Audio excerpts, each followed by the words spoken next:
bases empty in the first. First pitch drilled to right field. Max is back.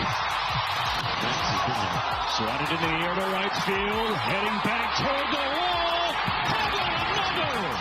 Missed you, Max Muncy. His career. Now Teoscar Hernandez hammers the ball to left field and deep. This ball is gone. Teo tees off, and the Dodgers push one more across, 5-2. What was your favorite home run against Miles Mikolas last night? Alongside Alex and T-Bone on BK, it's BK and Ferrario here on 101 ESPN. There were many to choose from. The last one, because I went to bed as soon as it went out of the park. Boy, that was not a good one last night for the St. Louis Cardinals, and more specifically for Miles Mikolas. But he wasn't alone. He had some good company coming out of the bullpen. Ryan Fernandez, maybe not fixed. What? Maybe it's just the Dodgers. It was one start, or it was one outing, man. There's still time before we can make that assumption. Recorded one out, gave up 3 earned runs. Not exactly the ratio that you'd like to see. Also not a great outing by Andre Cardinals. 7 hits allowed in 1 2/3 innings. Fernandez put him in a bad spot, you know. He came in, it was a tough spot to be in. So that audio was courtesy of the Dodgers TV network.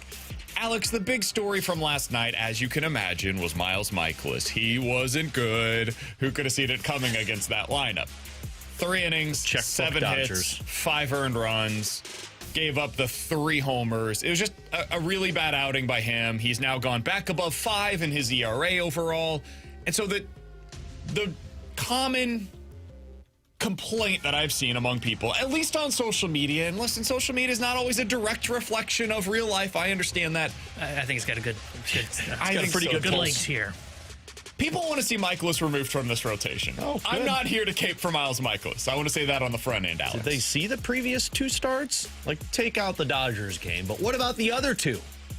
Take Miami, out the 3 home San runs. Diego. Other than that, he's pretty good yesterday. If you ask Miles, other than those 3 pitches, he pitched pretty well.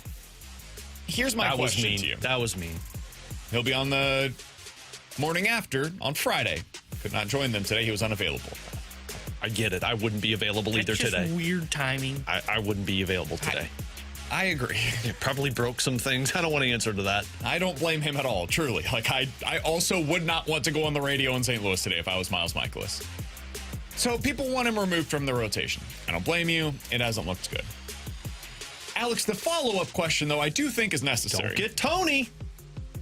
Who do you replace him with? Okay, that's good. If TK Roby was healthy and available and pitching the way that he had been, I would just recommend, hey, put Miles Mikolas into the pen the rest of the year. You don't even have to eat the money. Keep him pitching whenever things go awry, which will happen, given what your rotation is right now.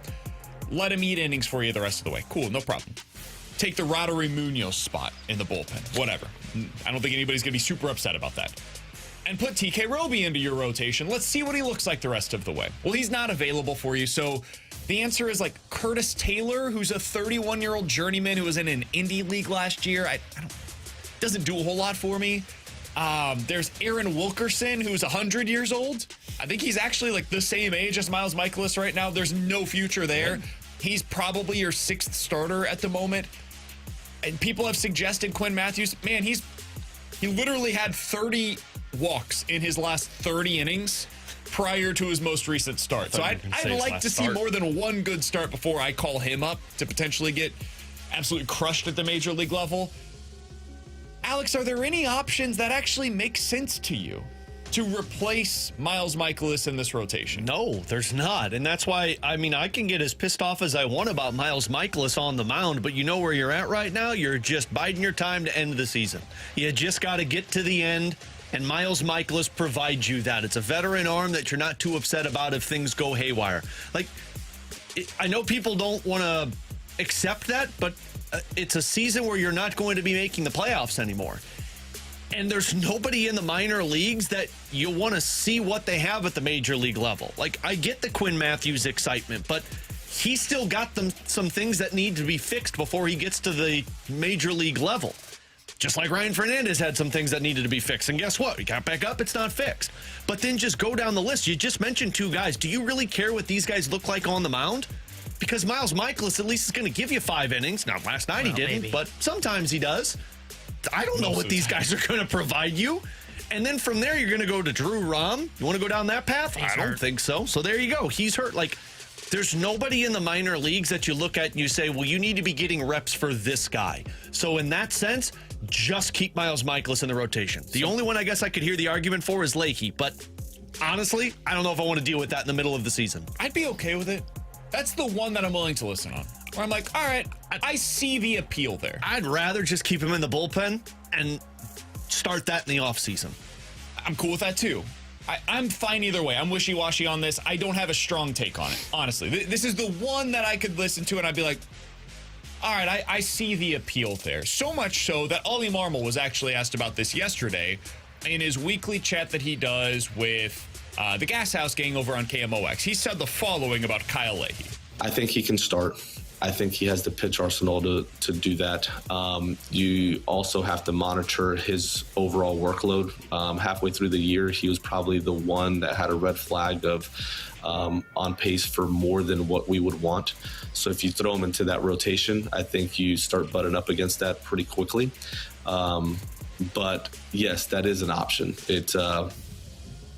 I like some of the adjustments he's made. This is a guy that he has enough pitches to get through a lineup several times through, and he has confidence in being able to do that as well. So I think it's a fair question and one that we continue to talk through. All right, two things. One, do you know the last time that Kyle Leahy started a regular starter's workload? Well, 2 years ago, I think it's 2 years ago. 22. Yeah. Okay. Do you know how old Kyle Leahy is? Follow-up question. 27. 26. 28. He's 28 years old. So it's been Dang, a few Kyle. years. He's 28 years old. Just turned 28 this year. But, yeah, he's not as young as you probably would imagine because he's so early in his baseball career at the major league level. I'd be fine with him starting. If that's what they want to do, I do think it is worth noting, though, that, hey, like, this is going to take a little bit of time to get him up to a full starter's workload. So if you're going to do that, I think you actually probably need to start doing it now.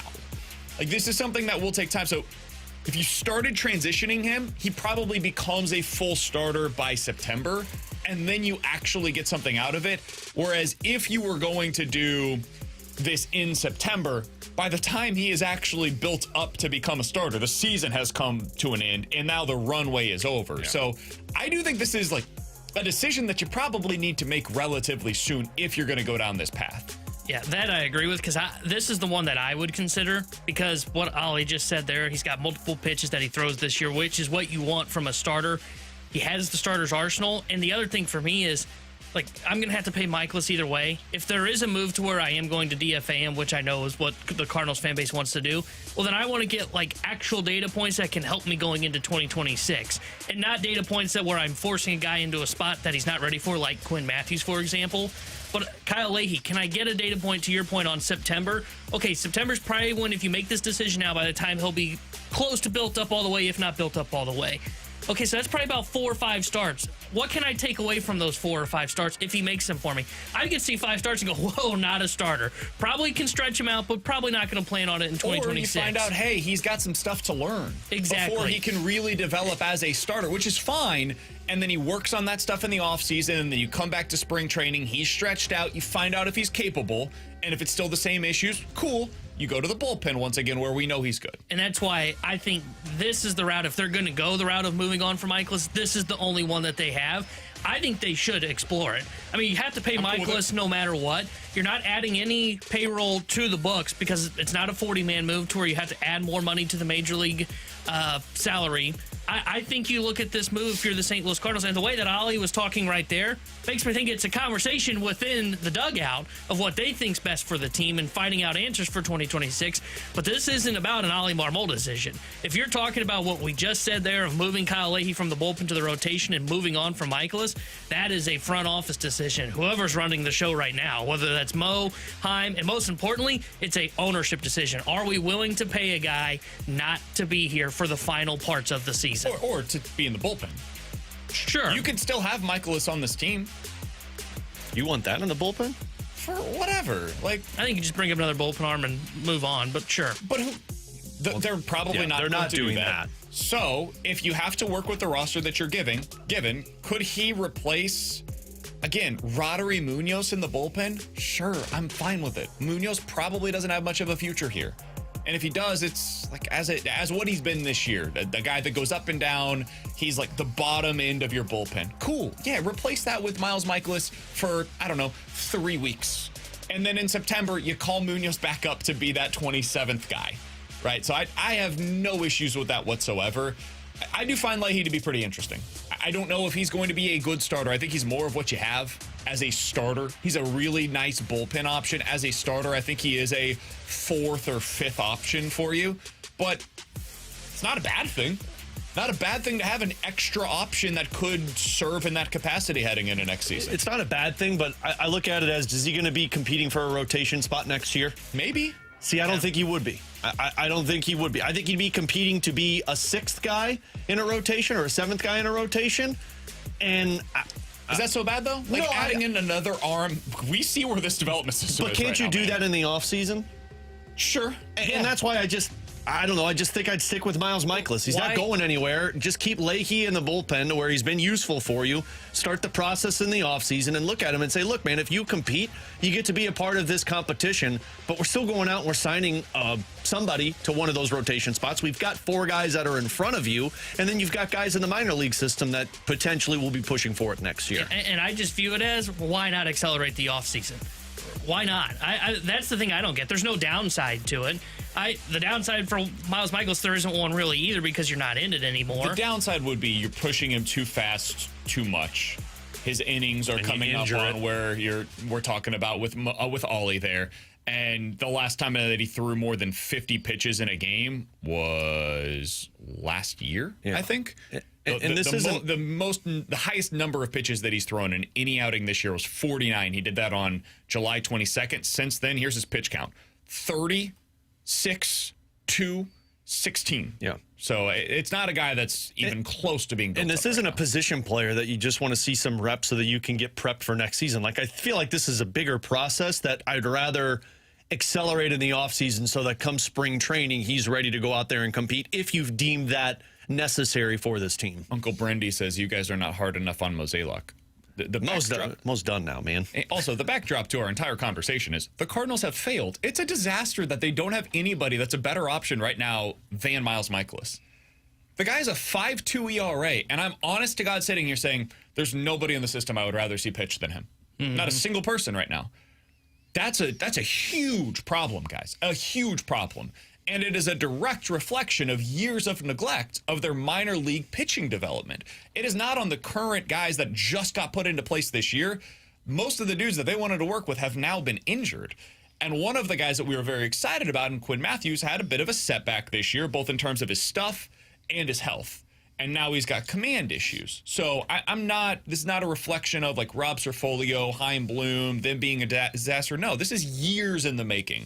So the fact that they don't have anybody better than Miles Mikolas, that's the problem. Yeah. And people are bringing up Tink Hens. Tink hasn't pitched since July. He's hurt too, I think. No, he's making his first start tonight. Oh, is he? Yeah. So, like, that's not an option And either. he's not ready. Yeah. He's barely able to go like 60 pitches at the AA level, much less at the major league level. I saw somebody yesterday say Ishan Henderson should be starting for the Cardinals right now because he's been a really nice starter for them over the last few years down in the minor leagues. Guys. Isn't he in like high A or double A? Yes. What's Bryson Motts doing? Because they drafted him over Mizorowski. I'm surprised he's not promoted yet to AAA. I saw he just won Pitcher of the Month in the Texas he's League, pitching I think well. it is. Braden Cool. Bring him Davis up. was their He's like gotta go to third AAA. round pick, fourth round pick, something like that from a year ago out of Oklahoma. He's had a good season as well. But again, I think he's in high A ball right now. So they have some options that are a little lower. But these guys aren't ready. None of them are right now. It's going to take a decent amount of time before they are. Liam Doyle's probably the next Cardinals prospect pitching-wise that's going to be ready for the big league level. Don't even put that in the atmosphere. And that's like mid-season next year, most likely. So it's going to take some time. And right now, if Miles Mikolas continues to start, it's probably because they explored the Kyle Leahy thing, came to the conclusion that T-Bone did, or Alex did. Alex, you were the one that said, what's the point of this?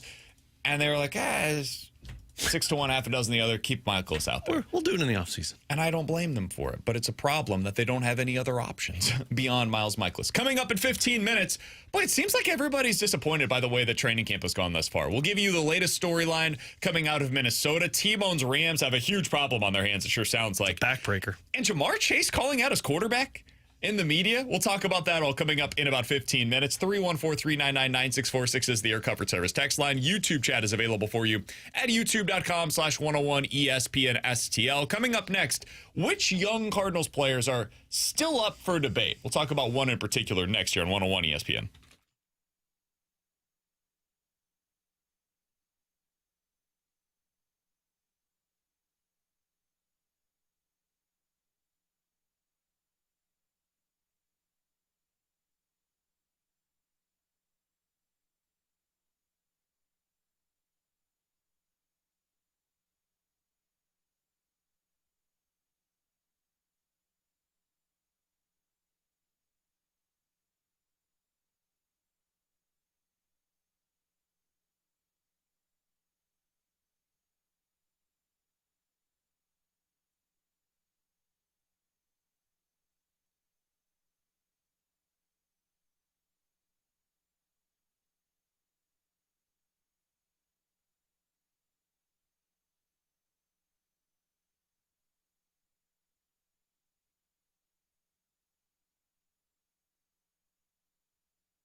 And T-Bone on BK. So who are the Cardinals' young players that are still up for debate, if you will? We still don't totally know exactly what they are. It's a question that Ollie Marmol was asked yesterday in his weekly appearance with the Gas House Gang. Here's what he had to say. You have a pretty good sense of the majority of the guys of what they are and what they can do and what they can't do. But that doesn't mean the next 2 months aren't extremely important in continuing to evaluate growth, because our job's to get them better. So if there's something we feel like they can't do or haven't shown the ability to be consistent with it, then it's my job, it's our staff's job to find consistency in that.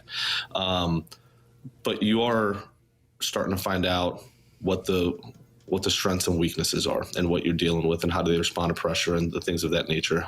But yes, the next 2 months are definitely important. Yeah. Take JC, for example, right? He came up the first time and lit it up, was taking some really good at-bats, driving the baseball all over the field, making a lot of contact. Like, the chase rate was high, and we needed to kind of get him to do a better job with just decision-making there. But for the most part, man, you look up and you see his average and his OPS, and you feel good about what he was doing. Well, his second time around hasn't gone his way.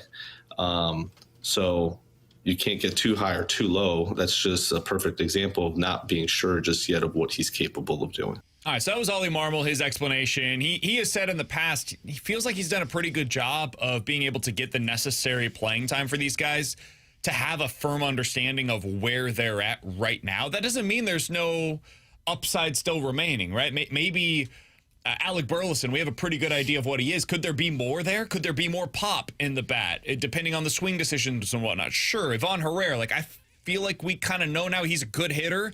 What is the upside of that? I'm not totally sure, but I think it's something you can build around long term. Alex, who are the players for you, if any, that you still feel like are up for debate at this point in the season? I think there's only one, and I think it's Jordan Walker. Like, I go down this list, and I know Ollie kind of specifically honed in on Thomas Saggese, and yeah, I could see Saggese having some still remains to be seen, but I think you kind of know what his role's going to be, and I don't know if it's going to change over the next few years. I'll also be honest, I put him into a separate category from most of these other guys, because it's really his first extended look at the big leagues, whereas most of these guys that we're talking about the runway season for, it's year 2, 3, or 4 for them. You need to know, because this is the year that you need the final judgment on. And just go through this list. Like, we know what Brendan Donovan is. We know what Mason Wynn is. We know what Lars Nootbaar is. We know what Ivan Herrera is. I guess you could make the argument of Victor Scott, but I feel like I know exactly what he is. It's a defensive first center fielder that can get on base and steal bases for you. To me, the only one that is an unknown still is Jordan Walker. And it's just because of how he performed when he came back from his injury. Because if he would have come back from that injury, that return from Memphis, and he would have still had the same issues, still striking out low and away, still not doing well at the base, looking like he's lacking confidence, then I would have probably said, I think you know what Jordan Walker is. He's young, but I think you know. But the fact that he came back and he performed differently and has looked different since, that's the only one that I think, if I'm the Cardinals front office, I'm saying, yeah, but is there still more here with Jordan Walker? I agree. I think he's the only one on the list for me that I look at and say, okay, I still don't know what we have yet in Jordan Walker. And I don't think that changes in the final 2 months. But I would sure like to feel a little bit better at the end of these next 2 months about going into 2026 with Jordan Walker in the hope that maybe things are starting to click for him with his swing. I mean, you mentioned his month of July. I mean, in July, 807 OPS. And now we get into August. In the first 3 games, he's won for his last 11, which, again, that's a small sample size. It's 3 strikeouts. Last night, he didn't look great at the plate, I didn't think. But you look at that and you say, okay, are we getting ready to go back into another swing from Jordan Walker where he has this little uptick, which we've talked about in the past, and then he goes right back to himself and he goes into another rut. Otherwise, I agree with Alex. I think most of the guys that you're looking for answers on, you have an idea. You know what, Lars Nootbaar, there wasn't really another step to his game. He's going to be a guy that's about 10% above league average, doesn't hit for average, got decent pop, but gets on base at a really good clip. Brendan Donovan, on-base machine, can hit for average. Outside of those guys, like, I think, Mason Wynn, like, that's a guy that's a league average offensive player. Maybe there's more of a ceiling to his game, but I don't think you were necessarily looking for extreme answers on him this year. Same with Victor Scott, because I would almost put those two in the same conversation as Thomas Saggese, as you did. I think you have a lot of redundancy on this team. What? And some of it is, like, good players, but when good players become redundant, you kind of would like to diversify your lineup. I think in an ideal lineup, you have a bunch of different skill sets. And I thought that's what this could potentially be for the Cardinals. It just hasn't necessarily worked out that way. You've got the left-handed hitters that get the high on-base percentage. They're kind of walk first. Donovan, Nootbaar, I would put into that category. You've got the players on the team that are contact first. A little bit of pop in there, but contact first. I would put Herrera, Burleson, and Wynn into that category. And then there is, like, Jordan Walker is in a category of his own that I truly don't know. I agree with you guys. I think he is one of the very few players on this roster right now that I don't know what he is or what he's going to be long term. That's neither good nor bad. I just don't know. And so he would be the one that I would put into the category of, I don't really know what to do with him. He's definitely still up for debate. I've got one other, though. What the hell am I supposed to do with Nolan Gorman? He hit the moonshot last night. We did get this text, 314-399-9646. That's the Air Comfort Service text line from Marsh's Burner. I guess I'm good with Gorman just having his issues, being in the lineup, because, man, I love watching that guy hit bombs.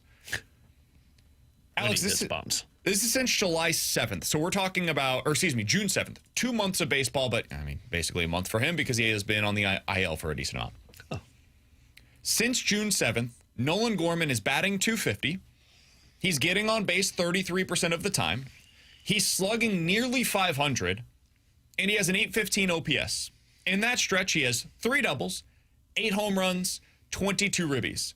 To put that in context, because he has played 34 games in this stretch, that would be over a 162-game season, a pace of 38 homers, 105 RBI, and a guy that has an OPS above 800.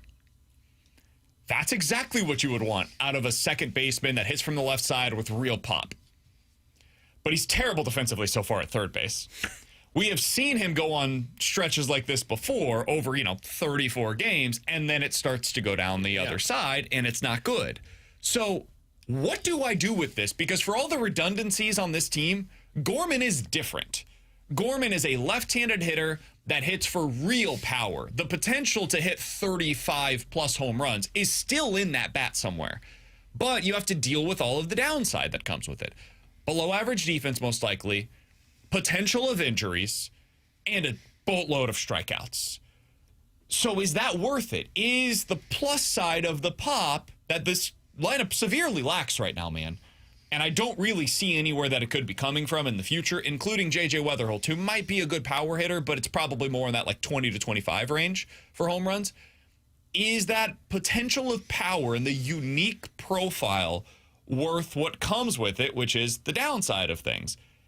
And then the downside of, well, it also means I have to open up a spot for him, which probably means trading one of the fan favorites, most likely Brendan Donovan. How do you view Nolan Gorman right now? I mean, and maybe this is my fault because I've just been out on him. To me, everything you just said is exciting, but I know that he's only going to do that in a 30 to 40 game sample size.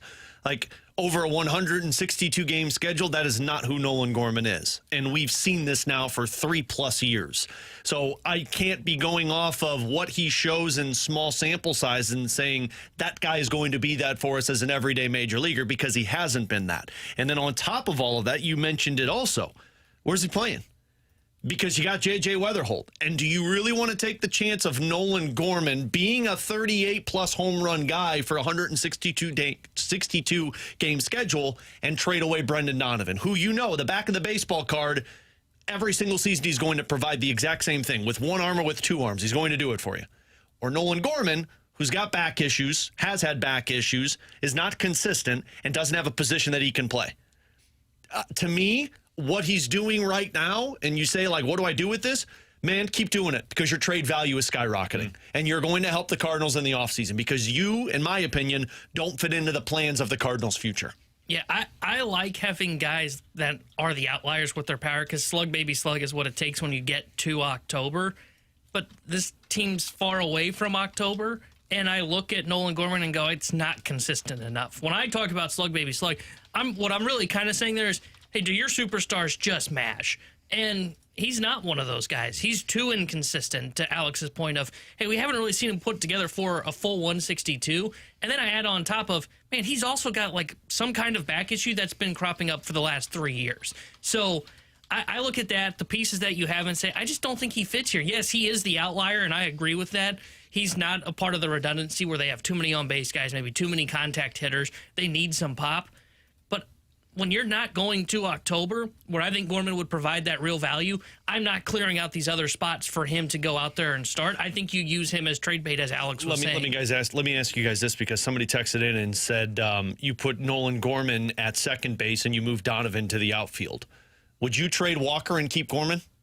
No. Because you've got Burleson, you've got Herrera. I mean, these guys have to play the outfield. I mean, that's the other, where's Donnie playing that's the thing. outfield, I mean, too? you've already got 3 outfielders and then 4 with Jordan Walker. It doesn't work that way. Gorman is playing third base or second base for you. Yeah. And Weatherholt's playing the other one.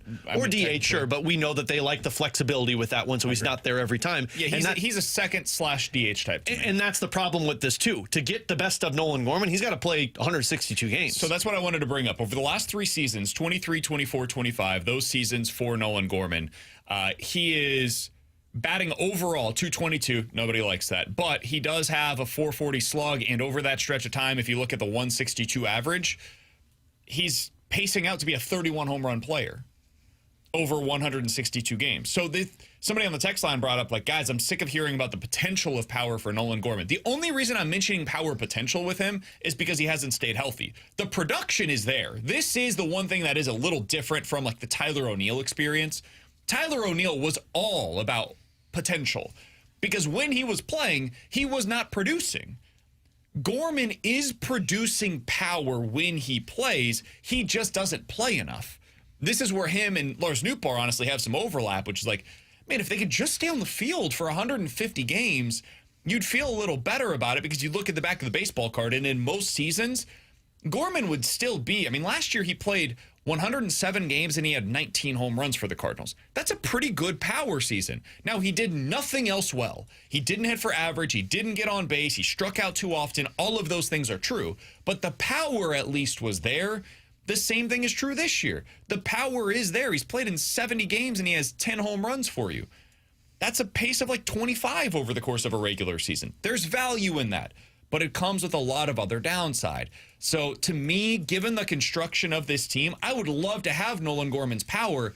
I just don't know if I can prioritize that over some of the other pieces that you'd have to move out of the system in order to extend more opportunity for him, especially knowing what the downside is with his back. But I will say this, it scares the daylights out of me to trade this guy because you're probably not going to get a whole lot in return. And he could absolutely go on to hit 35 home runs for somebody else next year. Like, that wouldn't surprise me at all if he goes to, I don't know, Minnesota Colorado, or Joe Ryan trade. Oh, Minnesota, whoever. I feel fine, though, if Joe Ryan's coming back the other way. The Athletics, the Angels. Like, he goes to one of these teams that just has an opportunity and he plays every day. 35 home run season incoming for Nolan Gorman. And none of you should be surprised by that. None of us will be surprised by that. And we'll have to accept whatever comes after it if we're all open to the idea of trading him. You could do 35 home runs the following season, but are you going to do 35 home runs for the rest of your career? Maybe not, that's but aren't where you it open hurts. to if you hit 35 home runs next year, the opportunity cost for the Cardinals would be, A, we could have had that, and B, we could have traded him after that. They don't have to trade him right now. They could technically hold on to him for another year and then move on from Nolan Gorman if they think this is the low point. Yeah, but the problem for them is, like, I don't know how they get to that spot of getting him enough playing time is what I mean. You're in a position Unless you're have to moving trade Donovan. Yeah, and I don't think they're going to do that. You're in a position where you need trust with your position players, and I don't trust them. The other thing is, it's not just Donovan. You have to trade Donovan and probably either release or figure out what to do with Arenado or move one of Wynn or Weatherholtz. Or Weatherholtz, sorry. Like, you have to do. I can't believe any of those other ones are even options. Just move on from Arenado.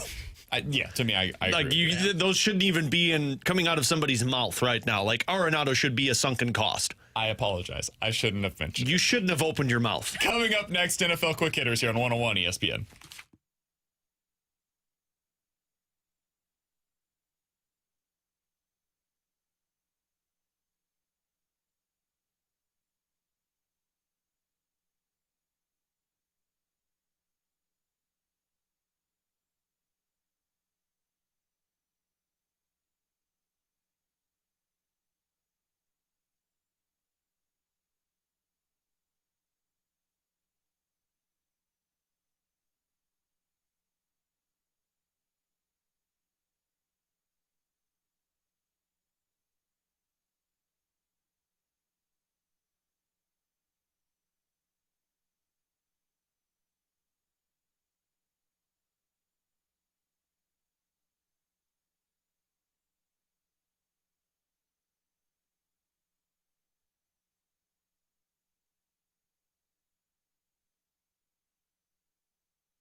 Tanner Hendrickson here with a Sports Center update driven by Johnny Londoff Chevrolet and Johnny Londoff Autoplex. Cardinals fell to the Dodgers last night 12-6, and the rubber match of their 3-game set in L.A. is this afternoon. 3:10 will be first pitch. Shohei Ohtani will be on the mound for the Dodgers. Matthew Liberatore will get the start for St. Louis. The Sports Center update is driven by Johnny Londoff Chevrolet and Johnny Londoff Autoplex. See them at Londoff.com. Chevy, together we drive. Are you kidding me?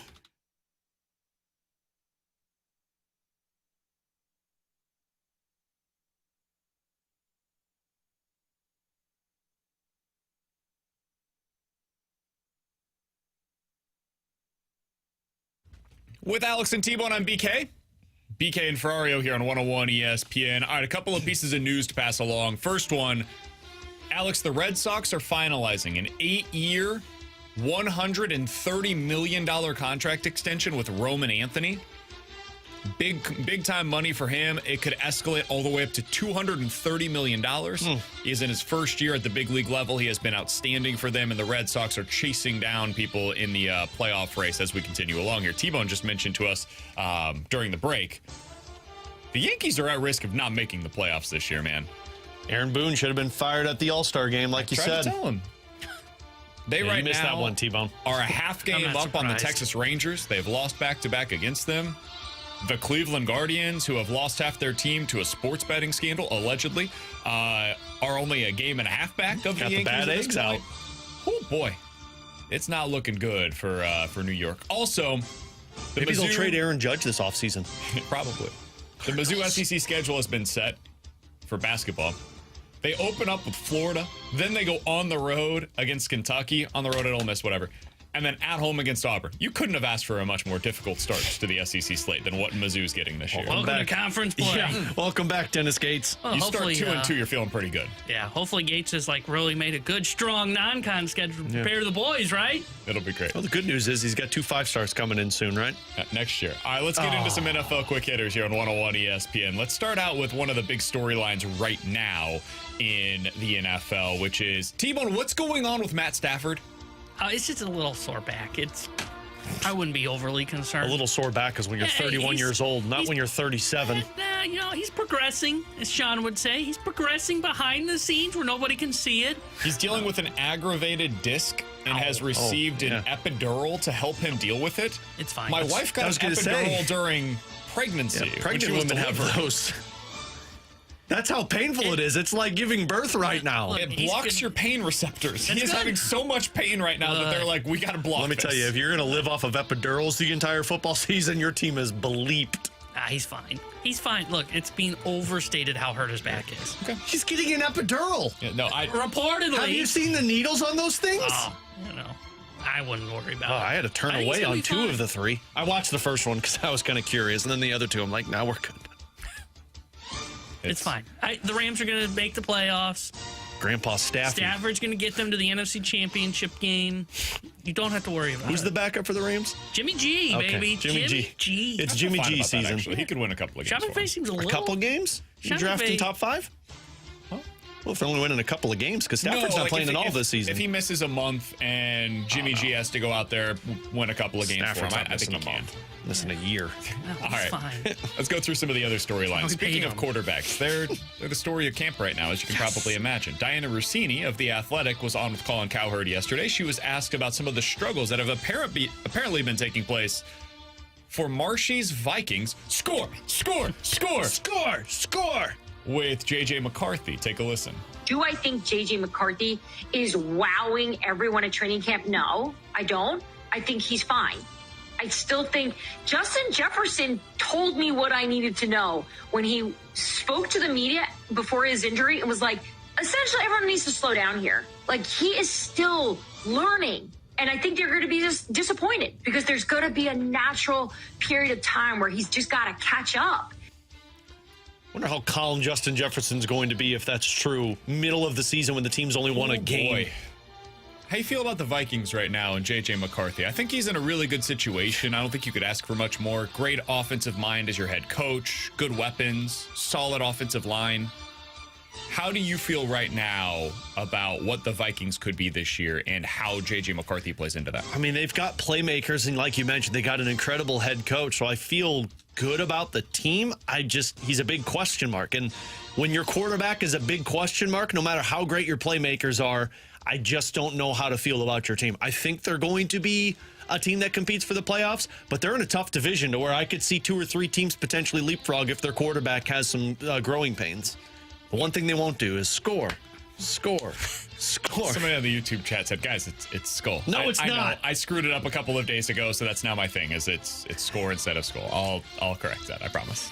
I don't feel good about the Vikings. They feel like they could be like what the Steelers have been in recent years, where the defense is pretty good. It keeps them in games. They go about 500, and then you watch the quarterback play, and you go, yeah, there's nice weapons here, but like McCarthy's not great. He's fine. And if that's the case, I think you're about a 500 team, and I think that might put you in last place in their division, because I think the Bears, now granted, Caleb Williams, the videos coming out of there are not great, but way worse. I could see where they're about that 8 and 9 mark is where they could finish this year. I think they're already starting the season 3rd place in their division, and I think there's a chance they finish last in their division. I could see it. I think that's what's tough. If you put them in the NFC South, I'd be like, they're going to win 10 games. Yeah. They'll win the division. They'll be fine.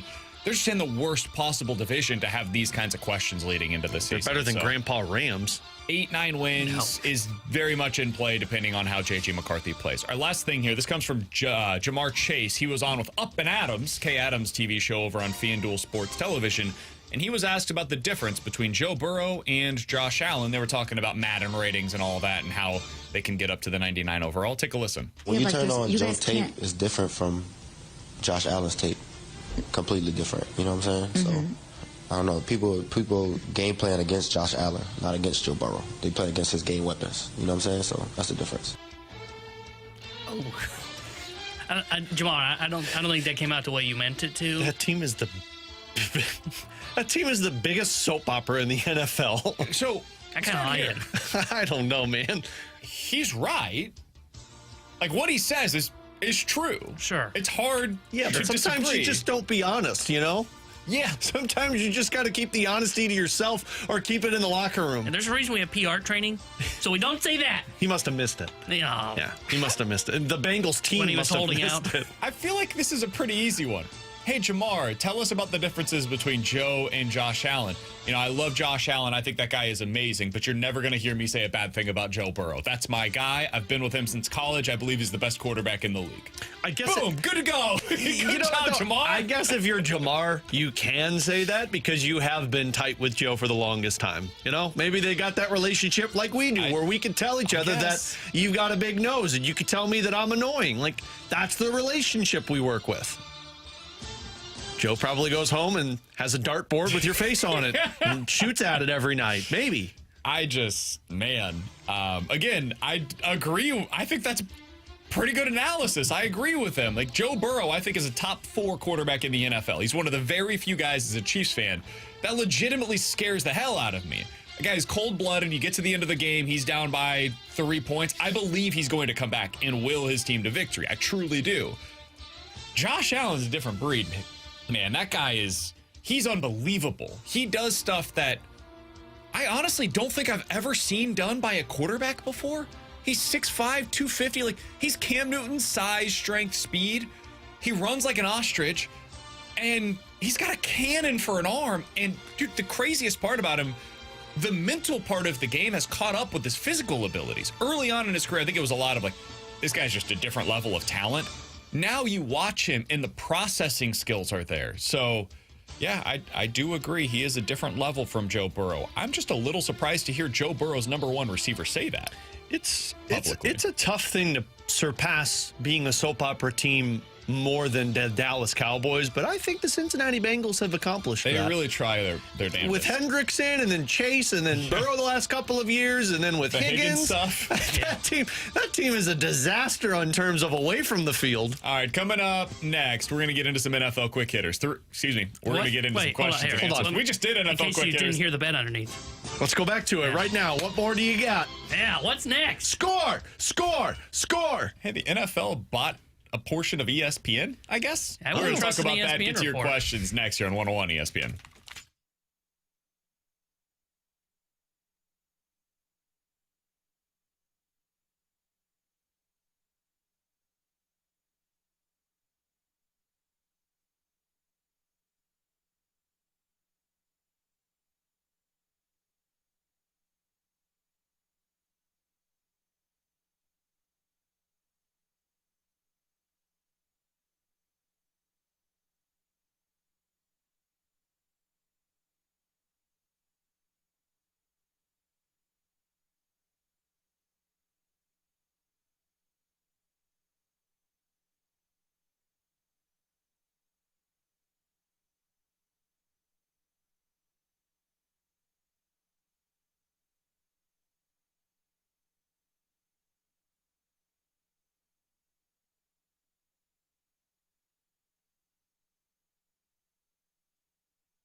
They have the answers. Maybe it's BK and Ferrario's questions and answers on 101 ESPN. T1 on BK, 314-399-9646. That's the Air Comfort Service text line for questions and answers. Let's start out with this from the 314. Guys, if the Cardinals had a proactive offseason and DFA'd Mikolas, traded Fetty, signed 2 of the following cheap one-year starting pitchers, such as Quintana, Lorenzen, Quantrill, Corbin, etc., do you think that the Cardinals would have made the playoffs? I think Quintana would have had to be one of those 2. Yeah. The other guys are not good. I think they'd be in the conversation still. If you replaced Fetty with Quintana, they're in the conversation, and they probably don't sell off at the deadline. I'd agree with that. I mean, the Cardinals went like 3-10 in Fetty starts. They're probably around 500 or better if Jose Quintana is making those starts. Yeah. So, and I think this is my tinfoil. Part of the reasoning you saw that offense really fall off in June was just fatigue from watching those pitchers go back out there every 5th day. In speaking specifically of Fetty and Mikolas. Yeah. Excuse me. The Cardinals were 5-15 when Fetty started for them this year.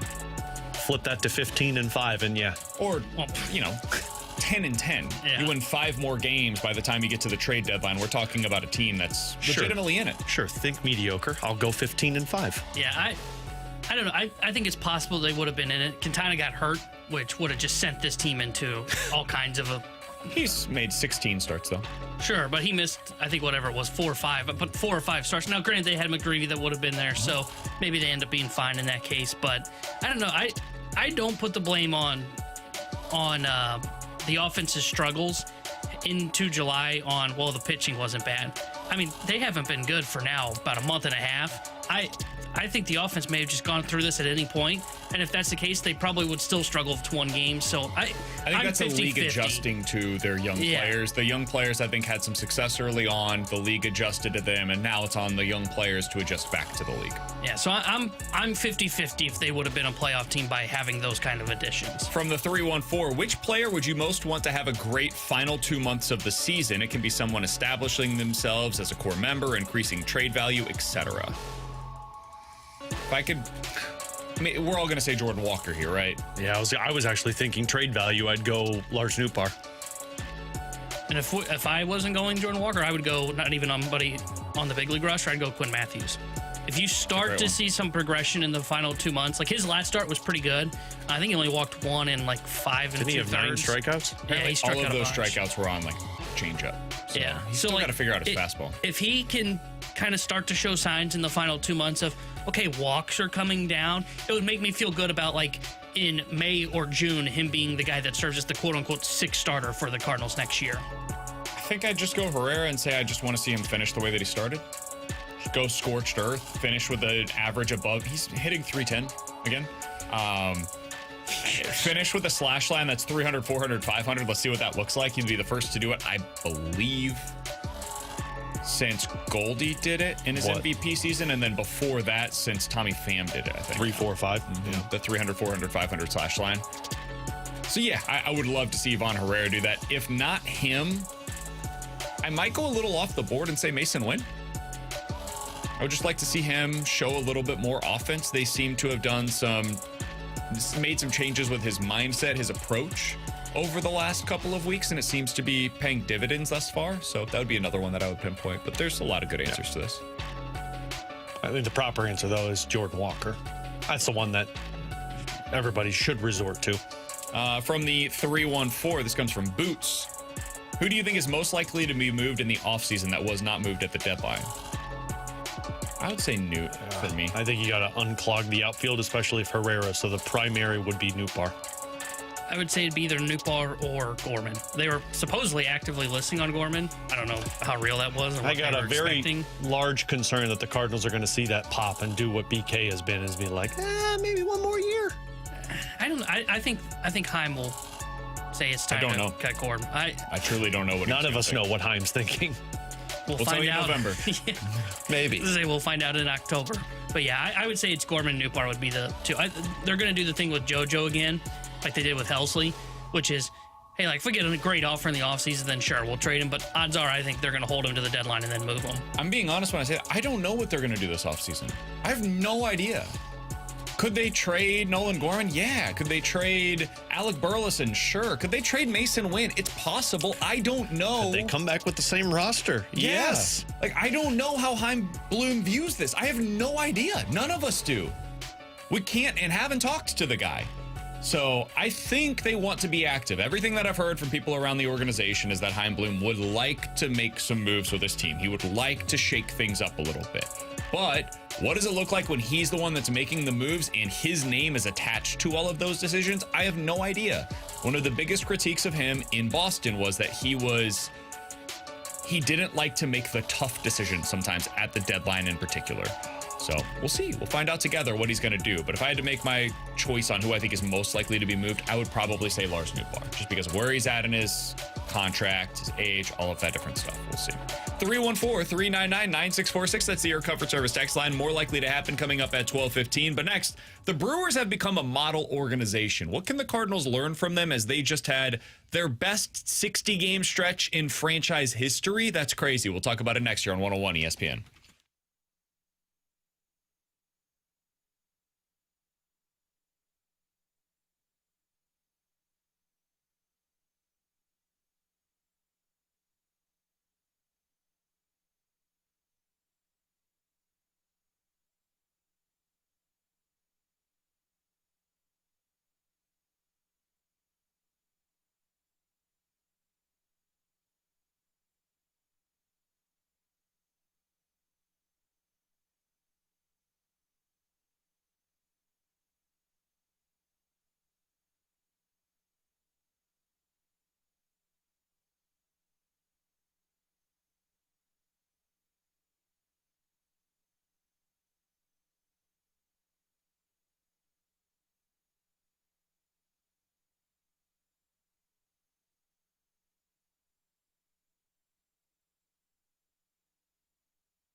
Alex. I'm BK.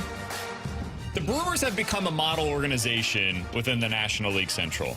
They just keep figuring this stuff out, Alex. They have now produced the best 60-game stretch in franchise history, which is just crazy. They're 44-16 in their last 60 games. That feels impossible. I came into the season looking at their roster, and I was like, okay, well, this is the year that obviously it's going to come back to the pack. It's been the opposite. They have the best record in baseball now. So as we were looking at this earlier today, full disclosure, it's a little light on the Cardinals side of things. So we were trying to explore and find out what's out there. What could we talk about today that is of interest, not only to you guys, but also to us, frankly, because we're trying to find some new angles on this. We did this with the Padres the other day, where we looked at their roster and we're like, all right, how much of their roster is actually homegrown? What the Cardinals say they want to do, draft and develop, or international free agency, signing guys when they're 16 years old and developing them into major league stars. We went through this with the Brewers earlier today. The Padres are obvious. Like, yeah, they're trading for everybody. Their general manager is a crazy man in AJ Preller. You'd think the Padres would be a team that would be primarily draft and develop, right? Yeah. Smaller market, not paying a ton of money to people. It's really just like they went out and made the big trade and then signed Christian Yelich long term. But other than that, they don't spend big money on people. Boy, are you wrong. They drafted Sam Frelick in the first round. He's a good player for them. They drafted Bryce Terang in the first round. He's a good player for them. Here's the rest of their lineup, Alex. Yep. They traded for William Contreras. They traded for Andrew Vaughn. They traded for Christian Yelich. They Rule 5 selected Isaac Collins, who's been a good player for them. They signed Blake Perkins via free agency. They signed Anthony Siegler via free agency. They traded for Joey Ortiz. They traded for Danny Jansen. They did in international free agency when he was young. Find Jackson Churios, signed him, and developed him. That was in 2021. And then they traded for Jake Bowers. They free agent signed Rhys Hoskins. Like they went out there and they acquired all of these guys externally. Yeah, BK. But on the pitching side of things, they draft and develop everybody. They traded for Freddie Peralta. They signed Jose Quintana. They did draft Brandon Woodruff in the 11th round and developed him. They did draft Logan Henderson and developed him. But they traded for, as Alex has mentioned a number of times, Quinn Priester. Their entire bullpen, other than one player, was acquired from external means. Robert Gasser was a trade. They did draft Mizorowski, and then they traded for Jordan Montgomery, and I still cannot totally comprehend why they made that trade, but whatever. Alex, of their 26-man roster, it's like 5 to 6 guys that were drafted and developed or acquired via international free agency as an amateur. Yeah. Now, what can the Cardinals learn? That you have to be, one, you have to identify talents and be good at it, and two, you have to be aggressive and creative in making trades. Like, go through that list again in terms of just the impact players. Like, William Contreras was probably one of the most creative trades that they pulled off. And he's been a core piece of their team. They were aggressive and creative with the Christian Yelich trade from Miami. And then they signed him to that big extension. And then from there, yeah, there's development that takes place, especially like their identity is pitching, although their offense has been great, as we found out earlier today. But they're pitching, you mentioned an 11th round pitcher that has been the ace of their club, and then they identify talent in other organizations, whether it's Priester or Peralta, and they say, we know what's wrong with this guy, and we can get the best out of him. That's what they have done so well over these last few years, and why they just always seem to stay competitive. It's creativity and it's aggressiveness on the trade market. When they have a hole that they need to fill, they identify the right player, they know how they're going to fix it, and they go out there and they aggressively make the trade. They don't wait around and say, well, we need to wait to find out what this guy becomes, or we're unsure of this guy because we haven't given him the proper runway. Nope, they know that the guy's not good enough for their organization. They say, we got to go get this piece. Yeah, I think the biggest thing for them is it's being able to fix or develop pitching, and that just allows them to get anywhere they want when it comes to offense. Because you look at, granted, they've been a very good offense in this 60-game stretch that you said. I think we looked this up. They're second in all baseball and OPS in the 60-game stretch. But, like, when they weren't having that success, you still even look at their pitching and you looked at it and said, okay, this gives them a chance. You look at their starting staff, whether it's developed internally by draft, by taking some swings on like Woodruff in the 11th round, or bringing guys from outside the organization and saying, we have this idea that we think we can tweak, and it's going to just get him to where he should be. Maybe not to his ceiling, but get him to where he's a serviceable big leaguer. They are excellent at that. And to Alex's point of like, they make decisions and go, right? They do not take their sweet time on decisions. The pieces they hold on to, they say, we're going to bet on this guy and we are going to live and die on if this guy ends up working for us. Otherwise, it is just constant churn. Okay, let's try something else. Let's do this. Let's make this trade. For the Cardinals, it's always, okay, let's wait for him to get here. Okay, now that he's here, okay, well, we need about 3 years. Okay, then we'll figure out. And by then, it's like, okay, Carlson's trade value is gone. Yeah. Now you just wasted a couple years on development. Tyler O'Neill had the one big year. Okay, well, then you end up trading him for a bag of balls and don't get anything in return. The Brewers just go, man. They are not going to wait. They do not hesitate when it comes to making big swings. And they take chances. Like Rhys Hoskins was a risk because the guy had injury. Andrew Vaughn was not performing well for the White Sox this year. They took a risk. Like, they make the creative moves in terms of saying, Willy Adames isn't worth the money. Let's go out there and go find a Joey Ortiz from Baltimore, and let's find out what we can build off of this. Like, they see guys and they say, there's something here, and we will be creative and aggressive with it. So what they do is the right way to go about it. Do you guys think they have any chance of doing anything of meaning in the postseason? I think if their offense is what it's been in the 60-game stretch, they do. Because they got the pitching to stop anybody. That's where I trust this offense. I do. I think they will be able to do it. And I think they can. I mean, 60 games is not a small sample size. But look at the playoffs. In the playoffs, you think they can do this? And if I'm going off of past... I don't think they win it all, but I think they can get to the NLCS. If I'm going off of past results, I'd say no, because I've seen this before. I've seen this story. How many teams in a playoff series do you think they're better than in the National League? Out of the current play... Like, let me ask it this way. They go into a series against the Phillies. Who are you taking? I would lean Phillies. They go into a series against the Mets. Who are you taking? Ooh, I would lean Mets. They go into a series against the Padres. Who are you taking? I think I'd take Milwaukee in that one. Really? Oh, I think I'd still take San Diego, but they go into a series against LA. Who are you taking? Is LA's pitching healthy? A little healthier than what it is right now, but they're not. I would take Milwaukee, I think I would take Milwaukee. But see, here's the thing. I would take all 4 of those teams over the Brewers. But here's the thing. Well, here's my question to you then, because you were asking us. Is there any hesitation in that? No. Because if I have to pause, if I'm going best of 3, best of 5, I'm giving you a chance. I mean, they've been elite in run prevention. No doubt. And offenses for some of those teams have struggled lately. I would take all of them in a series against the Brewers. That doesn't guarantee that they would win. T-Bone's right. Like, weird stuff happens in the playoffs. The Diamondbacks a couple of years ago were not one of the best teams in the league, and they get into a random chaotic situation in the playoffs, and they take advantage. They deserve all of the praise and all of the credit that they get for it. But the playoffs can be somewhat random at times.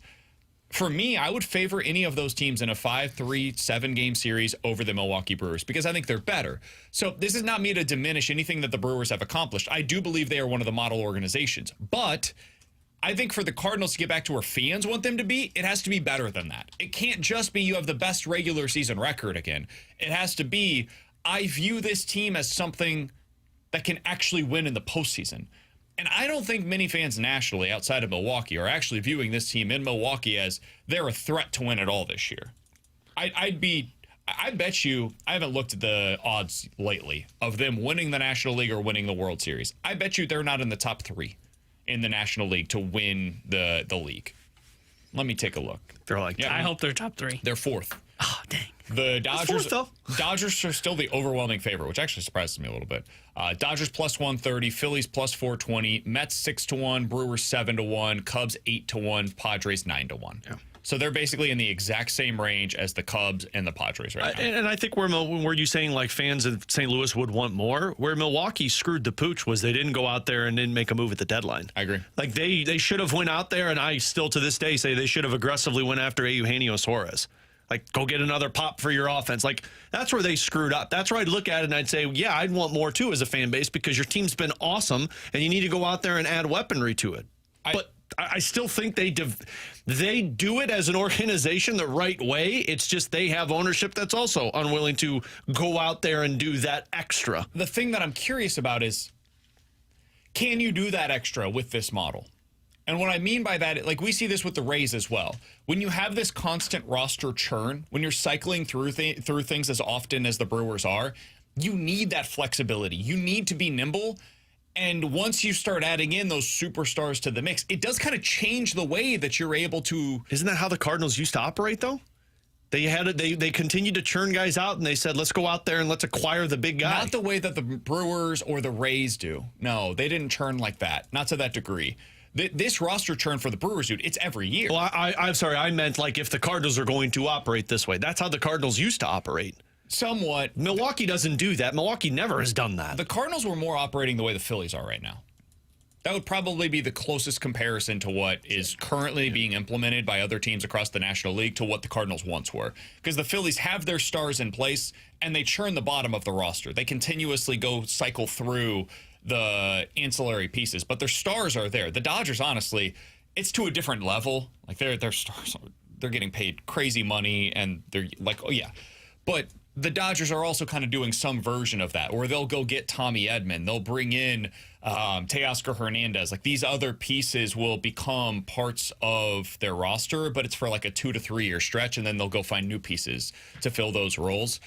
The Brewers are doing it a little differently in that there are very few players that are nailed to the ground there. There's going to be a time in the not too distant future where they're going to view like William Contreras as a tradable asset. That's not the Cardinals operate where William Contreras would be here for the next 15 years. But the return that they get for William Contreras also helps to continue with this success, right? So the reason that I'm asking all of this is I do wonder what the ceiling is for building this way. You can have the best regular season record, but once you get into the postseason, do you have the star power that allows you to get over the top?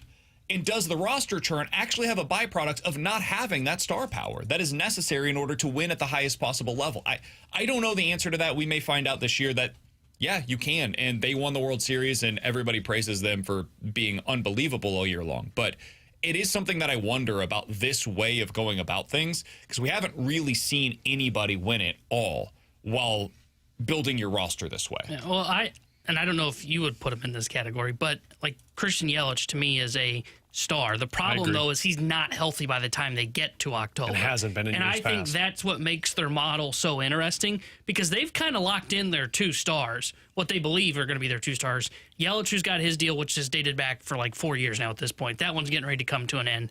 But then Jackson Chourio is the one that they've locked up. And I think William Contreras is, but who knows if they lock him up. And I think what it comes down to is I think the Brewers have said, okay, we can get two stars. We probably need one of them on a team-friendly deal, which is what Chourio's deal is. Yeah. We can do that. But the problem for them is they haven't gotten to October and had those guys available. Yelich is either actually injured or his back is at the point where it's like, man, that guy's just doing everything he can to get to October. I think if you pick the right stars that can stay healthy, their model will work once they get there. And that's why I think if they can get to October and they can keep Yelich healthy, Chourio, who's got a hamstring, which it looks like he's going to be back about September, he can get back and get his timing back by the time they get to October. I think it might be the year that we actually see them potentially break through. I don't think Yelich is a star. I don't view him that way. Yelich is 20% above league average offensively. He's got an OPS below 800. He's had one season since 2020 in which he finished with an OPS over 820, and that was 2024, and he played 73 games. I don't think Yelich is a star at this point in his career, man. And I don't think Jackson Chourio's there either. Jackson Chourio is a really good player. I like him a lot. I think he's, especially for his age, incredibly productive, and I would love to have that kind of production from one of the Cardinals' young players. But if the Cardinals had the exact same production this year out of, I don't know, Jordan Walker, we'd be talking about him as a really good player. We would not be putting him into that star category. Like this season, Alec Burleson has been roughly as productive as either of those two names that you just mentioned. And nobody in our audience would consider Alec Burleson to be a star, right? We all agree? No. But they don't have the track record either. What do you mean? I mean, Yelich was an all-star last season. Again, he only played 70 games, though. Sure, but I mean, he was a star prior to he had the injury. 7 years ago. Yeah, I would still put him there. Like he's got MVP, which I get was 7 years ago. He still has been a very productive player in that for scenario would be considered a star. And Mike Trout's not a star at this point in his career. Not by his production. I still look at Mike Trout as a star. Yeah, I think Yelich. But you would not want to pay Mike Trout his contracts. No, not on. Not, and you wouldn't want to Cardinals. pay Christian Yelich's contracts. I think he's still a middle of the order bat that can make an impact. Yelich? Yeah. I guess I just view him differently. At this point in his career, I would not put him into that same category. Like, I think there's probably 3 or 4 guys on the Phillies, Dodgers, Padres, Mets that I would take over Christian Yelich. I also think Milwaukee just operates as a pack mentality team.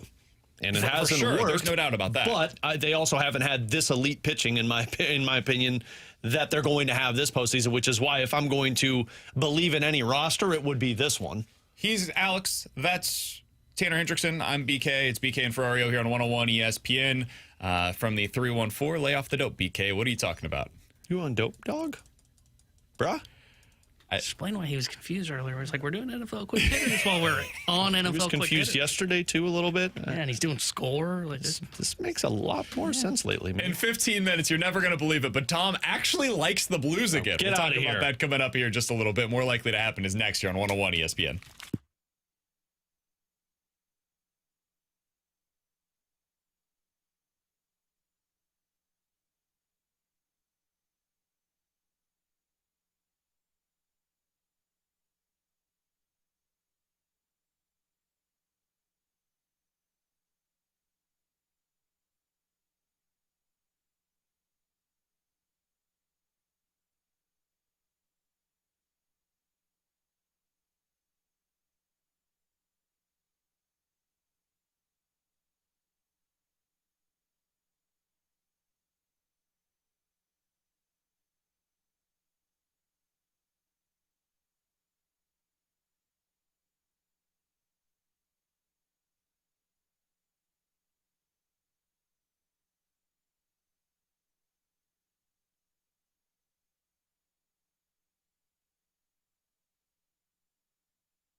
$314-399-9646. That's really the are a Kerber Service jerk. text line. I'm officially a Brewers fan. I'm saying BK it. just Brandon turned me to him. I figured you out. I figured you out, man. What you want is you want people to just agree with your opinion, and that's it.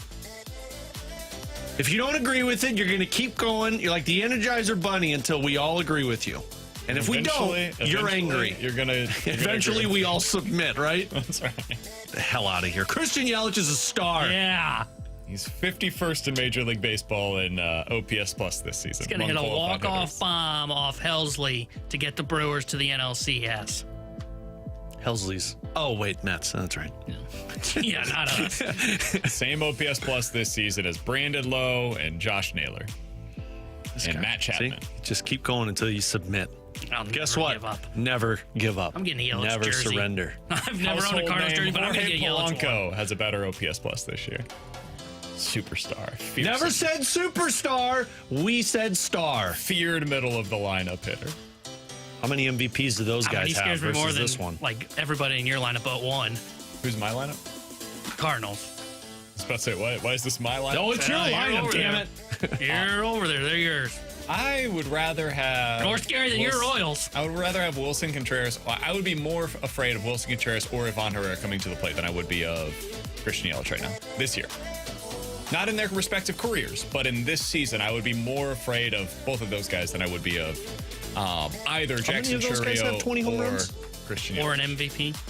Yeah, Or was we an wanna- all-star last year? Again, 7 years ago. Yeah, last year. Miles Mikolas was an all-star 3 years ago. This is 1 year I ain't ago. talking about Yelich's pitching career. I don't know what that looks like, okay? Again, stop trying to get us to submit, Brandon. Right on star there. The text line has a lot of scenarios they'd like us to answer. Let's get into more likely to happen. 314-399-9646. You know, you don't get one. You don't get one today. All right, Alex, what do you got for us? More likely to happen, the Milwaukee Brewers make it to the NLCS or the Cardinals make the playoffs in the next 3 years. Cardinals in the next 3 years. Get the hell out of here. Oh, Brewers in the NLCS. NLCS. We are in a rebuild. Somebody said this has been BK's lineup the whole time. Free Ollie! T-Bone, what do you got? BK is the 101 ESPN version of Mo. Oh, come on, Iron. Yeah, that is You accurate. submit to me, damn it. I'm not saying you're wrong, but that's not cool. Guys, more likely, I don't know. Well, you know what? More likely to have a Christian Yelich type career. Ivan Herrera, Star. Ivan Herrera, Early or on, JJ Weatherholt. Superstar. Oh, that's a fun one. And I came up with that, like that. I don't know if Weatherholt, or you're going overall career. Yeah, career, I said. I don't know if Weatherholt has that power. Christian Yelich was really good. I dude. know. Like a legit superstar level player. Still is. Once No, not upon a superstar. time, this is a guy, like early on with the Milwaukee Brewers, I thought he was going to be a consistent 30-homer, 100-ribby guy with 40 doubles a year. Like, I He thought has that been. was in his, I thought he was going to be like Freddie Freeman, but for the Brewers. Man, who is more likely it's to be Herrera. that for the Cardinals? I think it is. I'll go Weatherholt because I don't know that Herrera has that kind of power. And it seems like Weatherholt has more loft on his swing. I think Herrera is more in the like Matt Holliday, Alan Craig. We were talking about those comparisons earlier today. That vein of high doubles, maybe like 20 to 25 homers. So I'll go Weatherholt. I think neither is likely, but I'll go Weatherholt. I love that question, T-Bone. I trying to play down. No, to I your really do. level, I thought that was a great question. And by I you. pulled that out of my tibia like that. I would actually say probably Herrera. I think Herrera will have more power as he gets older. And that's where I think it would help get him closer to that Christian Yelich mark compared to JJ Weatherholt. I don't know about what his ceiling is going to be for his power. I could see Herrera being 25 homers and then adding more doubles to it. All right, 314-399-9646 is the Air Comfort Service X line for more likely to happen. You guys give us two scenarios. We'll tell you which one is more likely here on BK and Ferrario. What's more likely? The Cardinals trade Brendan Donovan in the offseason or sign him to an extension?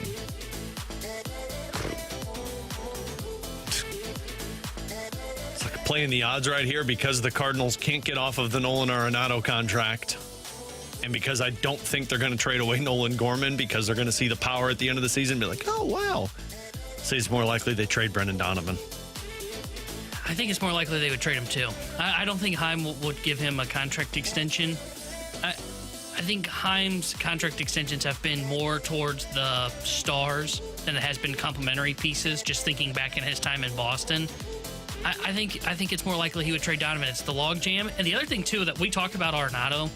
That's not so much a Heim decision.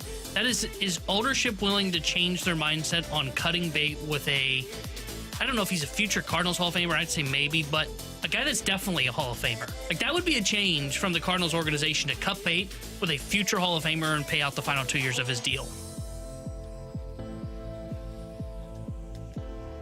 I think it's more likely they sign Donovan to an extension. You were really believable there with your answer. I don't know on this, dude. Any off-season questions just... It's the most uncertain I've been about a Cardinals offseason in a really long time. Maybe ever. Maybe since I've moved here. It's because the Cardinals, I think, are uncertain still. Because normally we have a pretty good idea of what they are likely to do. We can dream on more, but we have a pretty good idea of what they are likely to do. Like, even in the shortstop off seasons, really our targets were like Trevor Story and Swanson. It was Xander Dansby Bogaerts until he Swanson. got paid out the butt. Yeah, Or the tibia, sorry. But we knew the right. likely scenario was they would be at the bottom of either of those markets if they entered them. And it sounds like they were at least exploring the notion of the Dansby Swanson market. I don't know what they're going to do this offseason. They're going to make trades. I have no idea who's going to be traded from this roster. Still skeptical of that as the season's gone on. So my answer is I think it's more likely they sign him, but dude, it's like 55-45. This team feels I have no idea. this team feels like they're in the position to where every time a trade comes across their table, it's like, yeah, but it's not enough. Like, it feels like they live in fantasy world of what they believe they should be getting back on trades, and they've put themselves in a bad spot so many But that's times. what they were pre-Heim. Now that Heim's in charge, I don't know. I don't know. That is the one thing, and it's not because it's a thing on Heim, but it's most front offices across baseball, is they feel like they have to get the value back, right? It's not just about, shuffling the chairs. There has to be value in return. And that is the one thing, like, maybe it doesn't happen, but it does scare me going into the offseason, is you continue to play Nootbaar, continue the churn, right? So you keep the value up, as we talked about yesterday. But then teams look at it and go, well, you have to trade somebody. So why am I going to give you what you want? And the then you Cardinals- get to the spot where you're high and you're saying, well, I'm not getting the value. And the Cardinals can't evaluate talent, or at least they haven't been able to in the past, to evaluate somebody that the other team values as like, yeah, it's not the best return, but we think this guy's better than what you're giving him credit for. From the never-ending wipe, which one is more likely to see MLB playing time this year, Blaze Jordan or J.J. Weatherholtz? I think Weatherholtz will be up at some point in September. Blaze Jordan is just a Luke and Baker, and we all saw how that worked for Luke and Baker, so J.J. Weatherholt. I don't think there's any spot for Blaze. I don't either. honestly. I would say Weatherholt. If they I change, mean, look at this active roster. Like, you've got too many really excellent players on. Yeah, we load up on first basemen. if you Got change Garrett that Hampson name, hanging around. Hey, he runs the by the base way, as well. totally forgot he was on the Cardinals roster till 2 nights ago. Here's a question. Quick pop quiz for you. Is Jose Firmino on the active roster? No, I know he's not. I saw that one. I saw that transaction I thought he pop was. up on Twitter. I thought he was. Damn it. I never know which one of them is on at any given time. I just assume he's always on the active roster. If I tweaked that, more likely to be up in September, Weatherholt or Jimmy Crooks, who would you say? Weatherholt. I think Weatherholt's coming up. I don't think you bring a catcher up. Oh, see, I think there's a chance they could bring up Crooks. I think Bring him, carry 3 catchers. This is where I Pozo think the becomes the guy Cardinals that's are at. the bench bat think instead the- of the backup catcher. I think the Cardinals are in the runway season for both Pajes and Pozo. I will say, like, I think Pozo might take Pajes' job for next year. Arenado's future holds a lot of weight here.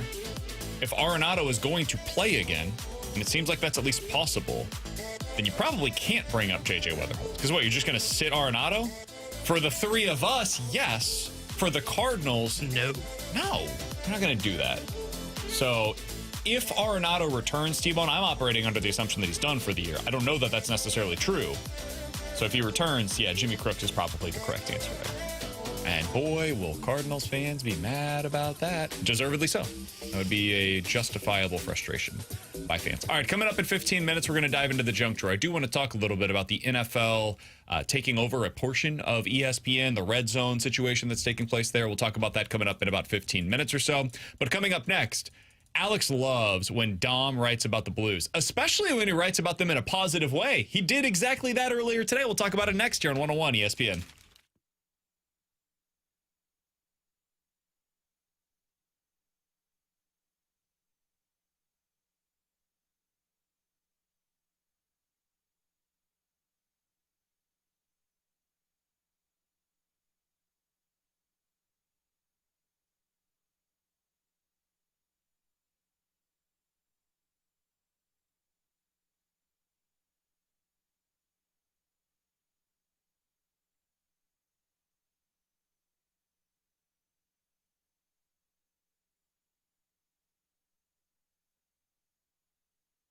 Alex Ferrario with you to talk about my friends out at Classic Air Care who are here to take care of your HVAC system. They've been doing so, making people comfortable since 1926. And as we all know, we've all experienced this at some point. When the AC goes out in the middle of summer or your heater goes out in the middle of winter, that is the worst feeling. Calling a company, trying to get them to come out. They don't respond. They can't get out for 4 days. You're trying to figure out how to get your family through this awful portion of the year. That's where you call Classic Air Care, because they have over 100 vans that are out there on the road, so that means they can get to you as timely as possible. On top of that, they've got somebody available for you 7 days a week with after-hour techs on call to help you out if issues happen after business hours. So give them a call today. Check out their maintenance agreement. I urge all of my family and friends to use this one because it helps you out throughout the year, specifically in those two portions of the seasons that are the hardest to deal with. But make sure you get with the company that is out to care for you.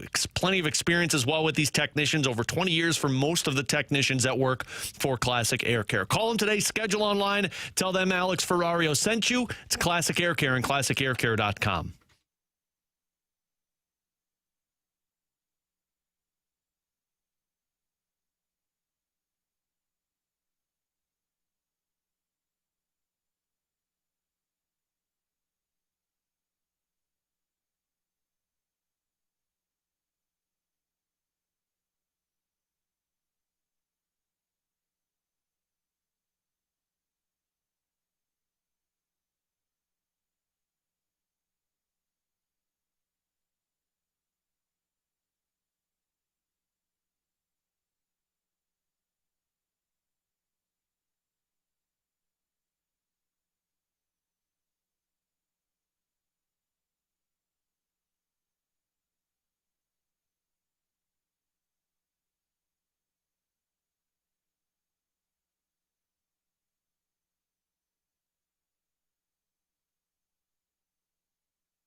Tanner Hendrickson here at the Sports Center update, driven by Johnny Londoff Chevrolet and Johnny Londoff Autoplex.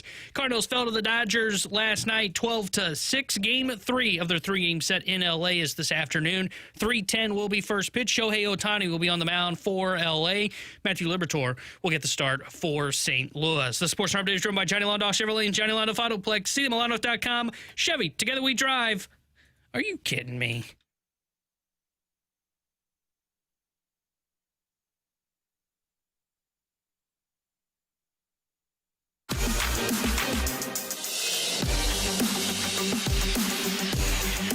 With Alex and T-Bone on BK, Dom of The Athletic wrote about the Blues today.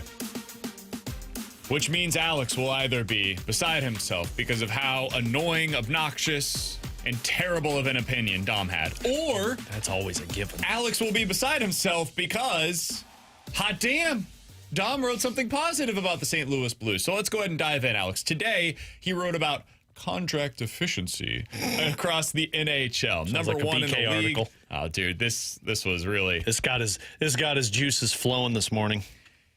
number one in the league, according to Dom. And really what he's looking at is how many positive contracts do you have? How many contracts do you have that the player is worth more than the dollar figure that you signed them for, effectively? Number one in the league, Tampa Bay Lightning. Almost every contract on their books is considered to be a positive. Interestingly, Andrei Vasilevsky is one of the very few that is considered to be a, quote, negative deal. That's only because it's like, what, $11-something million? $9.5 million. They think he's worth $9 million. So Yeah. it's not A little by a whole lot. foreshadowing ahead with Dom's piece on the Blues. Yeah, so it's not by a whole lot. 2 on the list was the Carolina Hurricanes. 3 on the list was the Colorado Avalanche. 4 on the list was the Florida Panthers. They were at number 1 last year. They've had a few of those guys that have gone in the other direction, including Sam Bennett, who he has worth $5.5 million. they signed him for $8 Bennett million. has one of the 5 worst contracts in hockey, which Chandler Stevenson, congrats on being number 1 once again, big boy. At number 5 was the Ottawa Senators, which I did find to be very interesting. And then all the way down towards the middle of the pack all this the way. year, number 19 overall, Alex, is your St. Louis Blues. He does view most of their contracts as a net positive, especially Robert Thomas, who in his model is worth $11 million. And the Blues are only paying him $8 million for each of the next 6 seasons. Pretty good deal by Doug Armstrong. Dylan Holloway in his model, worth $9.5 million. But the Blues are paying him $2 million for the upcoming season. Those offer sheets are still so good. Philip Broberg in his model, worth $7.5 million. But the Blues are paying him $4.8 million. It continues from there. We don't have to go through every single individual player. But the negative values, according to Dom, to varying degrees. Toropchenko, Buchnevich, Joseph, Shin, and then on the defensive side of the things, Tyler Tucker, barely. Cam Fowler, but not really if you actually take into account what the Blues are paying for him. His full salary would be a negative, but they're paying him like 60% of that. And then Justin Falk. And then Jordan Bennington, he says, is like worth 6.1 versus 6. Couple of those. Like he had Toropchenko as a minus, but it was a 0.1 difference. It's like, okay. Whatever. Alex, what did you take away from reading this piece by Dom and where the Blues fit in? Last year, they were 30th. Yeah. This year, they're all the way up at 19. I mean, it tells you that Doug Armstrong can fix the contract situation in a matter of an offseason. And like I looked at it, and I just more so looked at it from where they were last year to this year and think of the moves that took place and the contracts that they got off the books, because Saad would have been a net negative still, who would have been on this deal or on the book still for a contract. Leddy would have been a net negative still, and Torrey Krug, of course, is injured and not going to play again. So like in a matter of 1 year, they flipped it from 30th to 19th by shipping some guys out and bringing in younger players. To me, that just tells you where the Blues are at as an organization. They're on the rise. Like, you've got a head coach that you trust in, and I think that was part of the description in Dom's piece, saying, like, a lot of this model is shifted because they have Jim Montgomery, who's been influencing these players. But think of it. You've got these, and then next season, Justin Falk most likely is coming off of those books. Cam Fowler won't be making that money. You'll be giving extensions to Broberg and Holloway, but those two guys, even Dom said, are probably going to fall under what the model is going to measure them as. So you're going to get them cheaper. And then you're adding in more younger players, potentially a Dvorsky and others that could be rising even further, or a Logan Mailloux.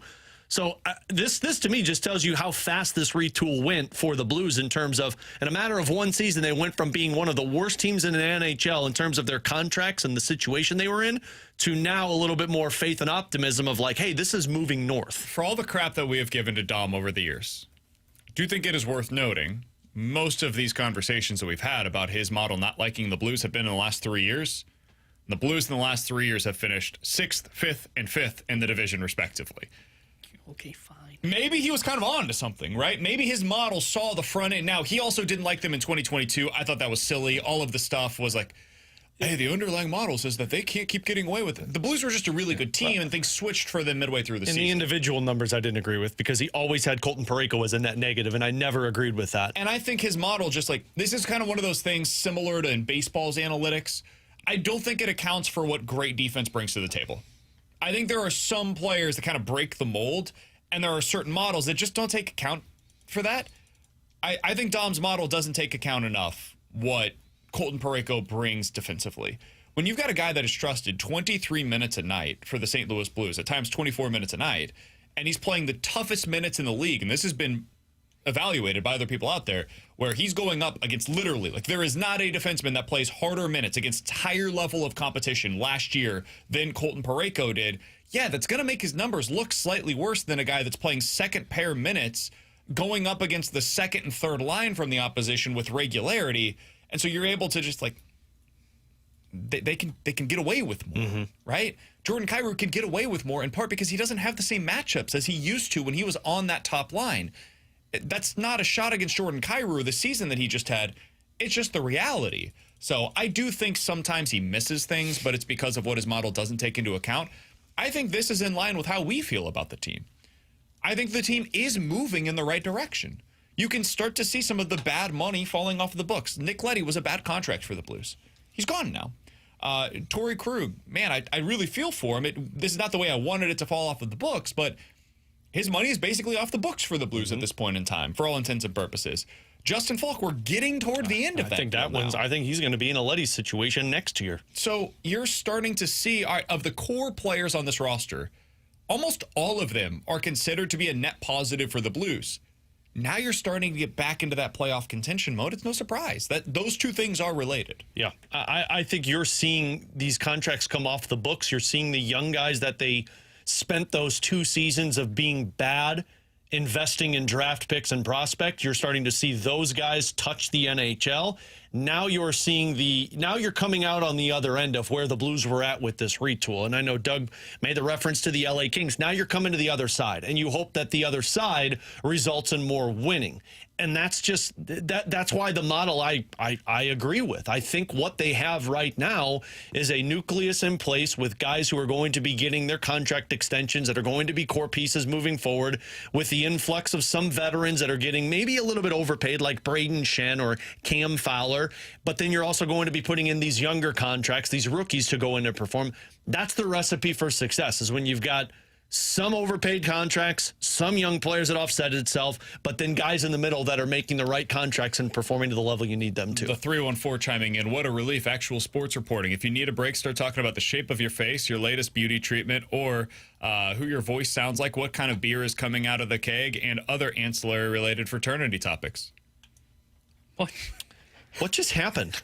I don't know. Genuinely, no idea. Are they not live? Hey, click live. I don't think you're caught up with where we're at. Are you still on TMA? Should we just switch streams? Yeah. The shape of your face. I would say mine is oval. T-Bone more circular. Yeah, I'd go circle. Alex, oval. I got an egg-like face. Egg? Okay. Yeah, I got an egg-like face. I've always been told that. Who your voice sounds like. My latest beauty treatment, my wife found this exfoliant stuff that I use in the shower now that's supposed to help right around like the ridge of your nose. Oh, cool. Yeah, it's supposed to like eliminate blackheads and like some of the grease and oil that builds up overnight. I've started using it now every night, and I feel like it's helping. I started a new facial cleansing thing about 2 months ago. I think it's gone pretty well for me so far. Never used to use moisturizer. Apparently, it's a thing these days. I need to start using conditioner. My hands are starting to get drier. Conditioner? Or not conditioner, lotion. That's what I meant. I was trying to understand how conditioner lotion. Conditioner for your hands, I guess you could call it that, but lotion. More lotion. How often do you wash your hair? Every day. I'm not going to ask you. Every day. You do? Every day. I'm a once every 3 day guy. That's disgusting. Apparently, it's bad for you to wash it every day. Dude, who cares? I had no idea. Clean your freaking hair. First off, I'm only on How often do you wash your beard is the real question. Every day. Oh, yeah. I put shampoo on that, and you get your nails. I don't have that issue. We know. T-Bone uses a I wash my hair every day, by the way. I know Brandon didn't want to know the answer, but... Yeah. What kind of beer is coming out of your keg, Alex? Bud Light Lime Cactus Lime Seltzer. T-Bone, are you switching over to Oktoberfest yet? I feel like you're getting close to that. Not when it's hot. Not when it's hot. Oh, I'm not a pumpkin beer What do you think your voice sounds like? I've been told Danny Parkins is very similar. So okay, like maybe a popular person that people know. He's on FS1, so just go look up Danny Parkins. Apparently, that's what I sound like. I have no idea though. I've been told I look like what was that magician that was on True TV, Anthony Carbonero, the Carbonero effect. I've been told I look like him. So Google that and see. Someone once told me I sound like Mr. Burns from The Simpsons, and I think no, that's you sound like Bobby from King of the Hill. Donnie won't agree with me, but you do. Somebody said, guys, they're clearly listening to the TMA podcast. Way to incorporate this into the episode. He texted back again. Maybe ask McKernan if he would do a sports story. I won't read any more of that. Never mind. Should have proofread that one. Filthy animal, you. 314-399-9646 is the Air Comfort Service text line. From the 314, that's mainly for women, BK, since their hair is longer. If you get it cut frequently, then you're fine to wash it daily. Someone said Squidward for BK. To get it cut. I totally see that now.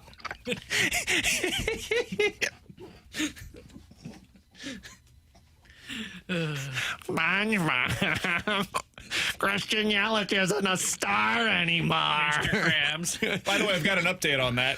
Can we get some kind of an open here for BK's polls? I got an update on my Christian Yelich poll. I don't have your BK. Put this out anymore. on Twitter at BK Sports Talk is where you can find me. Is Christian Yelich still a star? We're early reporting, but 73% saying no longer a star at this point in his career. Somebody said was a star, though. So We got an update on that, Alex. We got an update, SpongeBob. Thank you for that text. T-Bone we sounds touched like a on a lot. 12-year-old prepubescent girl. Whoa! That's unnecessary. Sorry, I was trying to find the I have no example. response to that, so I just unnecessary. Tanner sounds like the guy from Family Guy, the GPA from Family Guy. I'm not The familiar. GPA from Family Guy. I like Family Guy. I don't Were you know a what you're Family talking Guy about. watcher? Yeah, I was a big Family Guy and South Park guy. Those are my two shows growing up.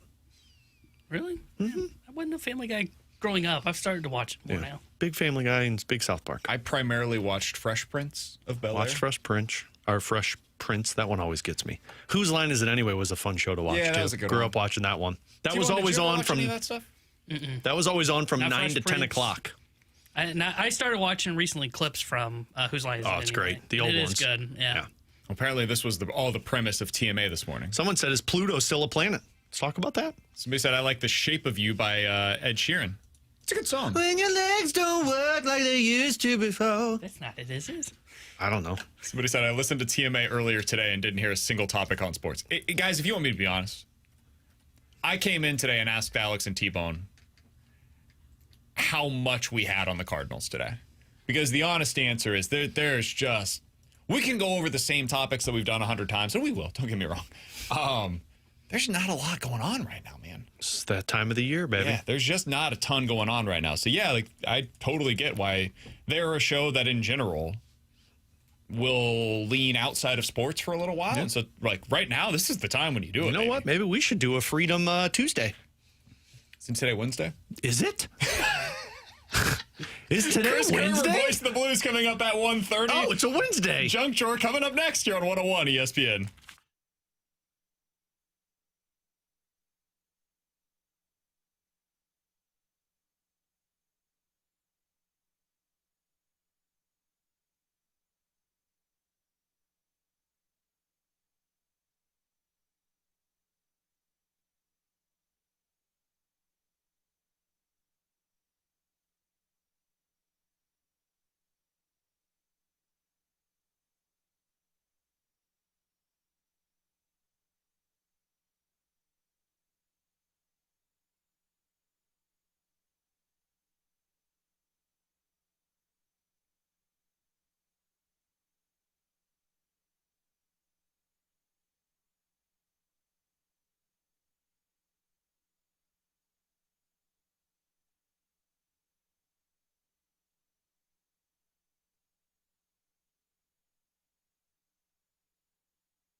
little bit about the ESPN NFL Network merger. Boo, no more sports.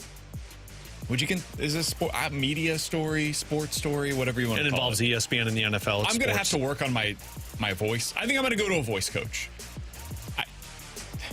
Why, man? You insecure about it now? Yeah, the Squidward thing really threw me. Oh, don't be so upset about it, Brandon. Somebody texted in a picture. I think this is probably created by AI of Squidward with a toucan nose.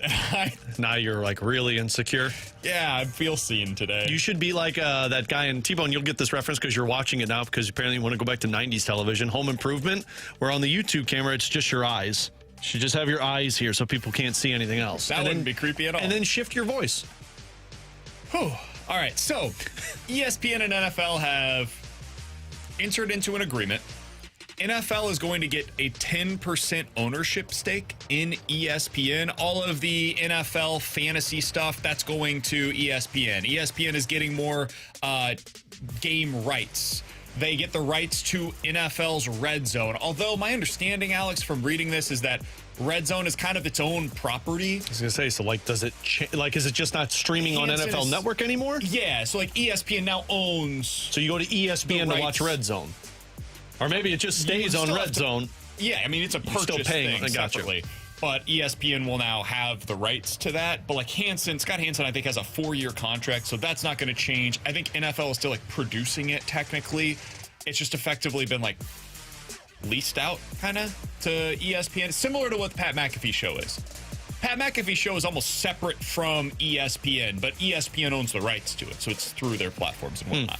So this is a big deal. Again, a 10% ownership stake in ESPN by the NFL. That, to me, is maybe the most interesting part of all of this. That would be like if the St. Louis Cardinals had a 10% ownership stake in 101 ESPN, just as an example of this. How do you think our audience would react if they found out that, hey, the Blues and or the Cardinals have a 10% stake in our station? Would they still be able to trust our analysis on the air? I think there'd be questions. Yeah, I was going to say, speaking... Right. I mean, anytime I say something, people think I get paid by the Blues and, like, continue to say I don't get paid by the Blues. So, yeah, if you're... Alex is paid by 101 ESPN. Yeah. There are Blues broadcasters that are paid by the Blues. But oh, you wonder why I'm so positive about them all the time, Alex is not among them. But I think if you're staked into it, then, yeah, there's no way people would trust you. The fact that it's such a small percentage, though, makes me kind of but you're still paid by them. You're still an employee of the team. So there's no way that anything, when you're trying to be honest about something and explain the situation, people are still going to be like, yeah, but you're paid by the Blues or you're paid by the Cardinals. Anytime we speak about the Cardinals of how it's like, hey, it wasn't as bad as you made it out to be, it's, yeah, you're paid by the Cardinals. They say that now. Somebody said, I don't really trust your analysis right now. So, I mean, well, touche. Somebody else, we don't trust you now. All fair, but at least that's because you just don't think that we're good at this, as opposed to you thinking that we are, bought by the company. I think most of the time, like the analysis shows, you're not going to change your opinion of Stephen A. Smith. His opinions probably will not change based upon the NFL having a stake in the company. What I do find interesting is like all of this stuff on the NFLPA. This reporting has been done mostly by two entities. One, Pablo Torre's podcast, and two, a couple of the investigative reporters that work for ESPN. The NFLPA is a direct, almost like they're in conflict with the NFL because the NFL is the owner side of things. The PA is the player side of things, right? If that same investigation, instead of being into the NFLPA, was being done into the owner side of things, does that story get posted now on ESPN.com? That's the kind of stuff that I'm curious about. But the reporter that reports on it is not... Well, I guess he's paid by ESPN, though. Right, and the people that are in charge at ESPN, like, I promise you this is not political, but, like, for example, the Washington Post is owned by a billionaire, and he had, his own opinions on the election. And so, in part, the Washington Post decided not to endorse one of the candidates this year because it was influenced by the ownership decision, right? I guess you just hope that the journalistic approach is still there regardless of who you're paid by. But I mean, the fear factor has to be there from everybody in terms of getting fired if you put something out that's not supposed to be out there. I don't think this is something that will influence the vast majority of the work that is being done at ESPN. I think you could see, like, if this is even possible, even more NFL-based commentary or highlights or whatever. Like, I think ESPN will be as much in bed with the NFL as it has ever been. There will be a ton of NFL content on ESPN. But that's not new. It's not surprising. Like, the NFL is king, right? What I think could change is those really significant stories about the NFL that are not a good look for the league. That stuff has to be approved by the highest levels within your company. That's the kind of stuff that I do wonder what this kind of a ownership stake will mean for that. Yeah. The more investigative reporting. My hope would be that the 90% that is owned by ESPN ends up being the one that makes the final decision on stuff like that, and it still gets reported, but I don't know, right? Like, though it is 10%, and that is small when you look at the grand scale of 100% of owning a company, they suddenly get a say, and if you're ESPN, you really don't want to make your new partner angry. So my hope is that it's still going to be that the investigative stuff will be reported, because ESPN still owns the vast majority of their stuff still. But again, I don't know. It'll be interesting to see, because you'll get a good sense of this over the next 3 years, I would say. 3 to 4 years, you'll have a good sense on, like, hey, like, all this investigative stuff is coming out from somewhere else, not coming from ESPN. That's where you'll notice it. Yeah. When it's just like crickets, right? When there is a really big story for the MLB, for Major League Baseball, and it's not flattering for Major League Baseball, you don't see that posted on MLB.com. No. There's a reason for that, right? Same thing for the NFL. When there's a really big story that's not flattering for the league, you don't see it posted on NFL.com. Like Cardinals, there is certain stuff that just is not posted on Cardinals.com. They're not going to report on stuff that is less than flattering. Yeah. So that's where I think it could get interesting. I also do have some questions about, like, the ESPN bet side of things being associated with the NFL. The NFL now has an ownership stake in a company that is directly operating a sports betting app. How does that work? But why does that affect it? What do you mean? Like, I mean, the NFL, like, realizes that they're the number one sport that's getting bet on. So why does it affect the product? Love the idea of the NFL, but it's the players, right? Oh, you mean like in terms of, like, it's swaying the games. I got you. It's just not a good. It's not a good look. In my opinion. I see what you're saying now. The NFL, the logo, the shield, that company. If you just look at it as a company, now has at least a portion of ownership stake in a sports betting app. Don't love that. Yeah. Does it matter? Is it going to influence the games? No, like, not at all. But it's the perception of this stuff. And we've seen with baseball, with basketball, like, football has been the one sport they really haven't seen much of this on. Yeah. But yeah, these other sports have had some issues since the legalization of sports betting. I don't know. That is something that I will find to be strange if nothing else. All right, he's Alex, that's T-Bone, I'm BK. Coming up next, what happens when Nolan Arenado, or if Nolan Arenado returns from the injured list? There was an interesting quote on that from Ollie Marmol. We'll let you hear it next here on 101 ESPN.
Alongside Alex and T-Bone on BK, it's BK and Ferrario here on 101 ESPN. So what happens for the Cardinals whenever Nolan Arenado returns?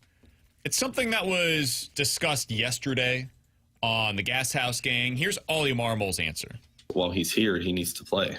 And until that's not the case, then you're looking at a guy that you need to continue to put out there based on him being the leader of this club and being an everyday player and a Hall of Fame player. And every at-bat he has, man, I know it hasn't looked good this year, but I'm hopeful that it turns and it turns and it turns because of how hard he works. I mean, I've yet to come across someone that works as hard as this guy. It is extremely impressive. But yeah, it does make it difficult when you're trying to think of future and what does that look like? Is it here? Is it not here? Are you wanting to mix in the young guys? And that's something that I think starting in spring training, we knew was going to make it difficult to get Gorman the everyday at-bats to find out what he's all about. It hasn't been the easiest to rotate these guys in, but I feel like we've done as good of a job as we can with the amount of guys that need at-bats. So that was Ollie Marmol yesterday when he basically said, hey, if Arenado's here, he's going to play. Alex, when you hear that, how do you internalize it? What are your thoughts? I mean, I internalize it as that's the manager saying if Nolan Arenado is a part of this team, he's going to be in the lineup because he helps us win. I mean, we've heard Ollie discuss this a lot. Like, yes, runway is important and learning about certain players is important, but his goal is to win every game. And Nolan Arenado, if he's here, albeit his offense is not good, he's the best defensive player available for you at that position. So if Nolan Arenado is a member of the Cardinals when this injury stint is finished, he will be starting at third base for you every single day. That's the way that I look at it because that's the manager speak. That's not saying he believes Nolan Arenado should be on this team or that, there's a priority to play younger players. If that's the manager, if that's the player that's on my team, he's playing third base. And maybe I'm taking this too far, but I view that as if that's what the comment is today, I expect that will still be the case going into next year and going into the year after that, to where if you can't, from the front office perspective, find a way to get off of the contract from Nolan Arenado and move him, then you have to operate with another roadblock, essentially, at third base. And it limits what you're able to do with your flexibility, whether that's the rest of this year and how they figure out playing time with the 5 middle infielders that they have / corner third baseman. And also going into next year when you're trying to figure out what your plan is for J.J. Weatherholt, because if you're going to operate like that, well, that means Arenado's going to play if he's here next year. Okay, so that means he's my third baseman. Contreras, if he still does want to make a trade, and it's not like Weatherholt would go to first, but still, my corners are blocked. You're talking about two positions. I'm without flexibility there, and I've still got Donovan. I've still got Wayne. I got to figure out what I'm doing with Nolan Gorman, and now I'm adding in your top prospect in J.J. Weatherholt. It's why they have to find a way to get off of the Arenado contract to help with some of this flexibility. It's why they have to just buy him out. And the Cardinals won't do it, but they should. I mean, there's no point. You need that spot available for you for either Gorman or Weatherholt. And I understand that this is me talking, and I'm not eating $40+ million, but they're doing it either way, though. Yeah, you're paying him no matter what. Do you want to pay him to block the opportunity for a potential superstar that you have that's tearing it up in AAA? Or do you want to pay him to just go away? And that is the best path for the Cardinals. Someone on the text line, Curb Stomp, says, we don't have a better option for third base. You might not. Honestly, you might not. Arenado might be the best player that you have for that position. If you trust the nerdy numbers, he's been worth 1 win above replacement this year, which means he's been an above league average player at that position. It's why I still am not totally convinced that he would make it all the way through a waiver claim process, but we'll talk about that another day. You do have players, though, that have more upside than Nolan Arenado. Arenado is 34 years old. He'll be 35 next season. The odds of it getting better from here are slim. The odds of him getting back to anything close to what he once was are almost zero. This has been a steady decline for Arenado. 2022, that MVP caliber season, he was amazing. Then 2023 hits 265 and the power starts to dissipate. The next season hits 272, but the power is basically gone. And then this season, the power has been completely sapped, And his on-base percentage right now is below 300. So if you compare what you could get from him versus J.J. Weatherholt or versus Brendan Donovan or versus Thomas Saggese or versus Nolan Gorman, any of these other options, I think that the upside that exists elsewhere is worth exploring. So I agree with you guys. He can't come back. This year, maybe you can make the argument for it of whatever. It's a month, 2 months, like it. Does it really change much of anything? No. We said earlier today, you guys feel like you pretty much know what Nolan Gorman is anyways. So whatever. It is what it is. Next year, though, you can't go through another full 162 with Arenado on this team. And if you can't find any taker that he's willing to go to, there needs to be a serious conversation with Arenado of, you can choose what this looks like. You can either make this money elsewhere, and we can trade you there because there's going to be teams that are probably interested in him at some figure, or we can release you or put you through waivers, whatever you decide. And then if we put you through waivers, you have less of a say in where you go. And if we release you outright, like, you'll just go make whatever minimum salary you want to elsewhere, but that's going to be on your resume forever. And some guys don't like that. They don't like the idea of being released. So they've got to have a hard conversation with him. And for the people that say you have no better option at third base, look at it the other direction. Let's say that, you know what? No, we're going to keep Nolan Arenado because he's the best option we have. Then you need to be okay with them potentially trading away Mason Wynn or Brendan Donovan. Because one of those two will have to be moved in this offseason. Because Weatherholt will need to be at the major league level for what he has done in AAA, and he's playing one of two positions, second base or shortstop. So not only are you trading away Nolan Gorman, but you better be okay with them moving on from one of Mason Wynn or Brendan Donovan. Or Jordan Walker. Or Ivan Herrera, or maybe multiple Burleson. of the options that we just said, because there's only so many spots in your lineup. Because we kind of already assume Gorman and Nootbaar are two guys that are highest percentage going to be gone. Now add in potentially two more of those guys that you don't want the Cardinals to trade away. Let's go down this path. Let's say you've got JJ, Wynn, and you've got Arenado. Now for your outfield, Scott's going to play center every day. Let's be honest. We know that's going to be the case. So you've got Herrera, Walker, Burleson, Donovan, Donnie, Newt. Am I missing anybody? Did I miss anybody? Hampson. Sorry. No, I think he got them all. Okay. Ciani. He'll be back probably. Contreras I is forgot about Ciani. He's not on the current roster. That's five guys for two positions in the outfield. And then you got the DH. You got the DH technically so you can as well. Get probably so three. You've got to trade at least one of Herrera, Walker, Burley, Donnie, Newt if you don't trade Arenado.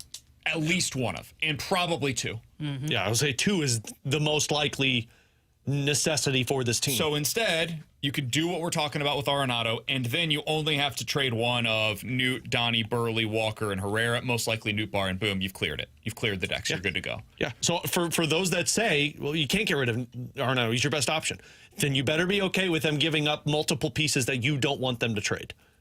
And the return potentially not being as good as you hope, because like T-Bone has mentioned, teams know you have to move these pieces. Teams know you're stuck with Arenado. Now, you give yourself flexibility if you buy out Nolan Arenado and say, sorry, you're gone. If you're not willing to go to one of these other teams, then you're gone. Now you have a little bit more flexibility to where you don't have to trade these pieces. Somebody on the text line brings up a good point from the 314. Guys, it's interesting. If you remember, Nolan Arenado spoke out when Pujols was released by the Angels saying that shouldn't happen to him in L.A. It's interesting that he's close to the same point. I don't think that they will do it, though. I don't know if they will or not. We just went through all of the reasons, though, why they should. Arenado can't be here in 2026.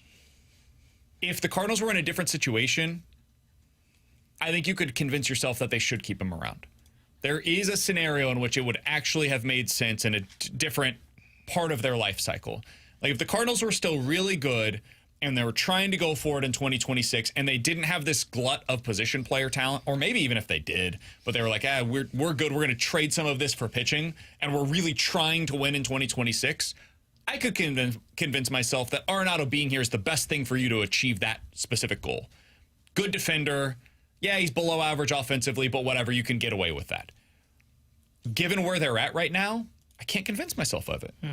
There's no scenario, in my opinion, where it really makes sense for Arenado to be here, unless they're just completely out on all of those names that we just mentioned, and I have a hard time believing Yeah, that. or they view the return of those names that they do move to be something that can help them move the needle to where it And they're makes building sense for to hold 2028. on. Yeah, and it makes sense to just, okay, you know what, we're going to eat this. And they may get to that spot, not because it's what Heim wants to do. I mean, it's possible that's what Heim wants to do, is hang on to a future Hall of Famer, or he hears maybe all he wants to hang on to him and the stuff he brings to the clubhouse.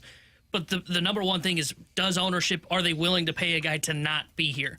That is the one. And he is a special example of this because he is a guy that is a future Hall of Famer, and that's what makes it that much harder on ownership. Look, cutting a Johnny Peralta, because in the last year of this deal, he'll be making close to what Peralta's making. Peralta was at, I think, 11 or 12. He'll be making $15 million. Cutting Johnny Peralta, who was not a future Hall of Famer, was not a Cardinals Hall of Famer, is a lot easier to stomach for a Cardinals organization compared to a guy that will be going in to the Baseball Hall of Fame, whatever it is, 6 years after his career is over. Because who is it? It's Peralta had this happen to him. Greg Holland. Mike Leake it wasn't this exact thing, but his would be more similar to if Arenado was dealt, where they basically just retained all of the money. Fowler Same for a thing year. for They ate Fowler. money for Fowler. They ate all of it. They got for the almost 1 year. zero. Well, I know money they traded retained. him, though, didn't they? Yeah, Yeah. But they ate the money. Greg Holland was a late signing, but he was like 10 mil. Was I think. Broxton DFA'd? Cecil was, too. Cecil was. I don't remember Broxton. but I don't think he was making a ton of money. If I'm not mistaken. Cecil did he have multiple years, or was it just 1 year? I don't remember. Broxton was DFA'd. Okay, I thought I remembered that one. Yeah, Cecil was. Andrew Miller, he played it out, right? He played it out. He had a blister on his toe. It kept him out a while. I forgot about that. He had a lot of IL stints. Yeah. None of these guys are at the same level, prominence in Major League Baseball as what Arenado is, and that's where it's going to be different this time around. All right, coming up in about 15 minutes, we're going to talk to Chris Kerber. He's the voice of the Blues. But next, Mizzou has a chance to do something this season that has never been done before in the history of the program. Gabe DeArmond mentioned this recently on Power Mizzou. I want to get your guys' thoughts on it next year on 101 ESPN.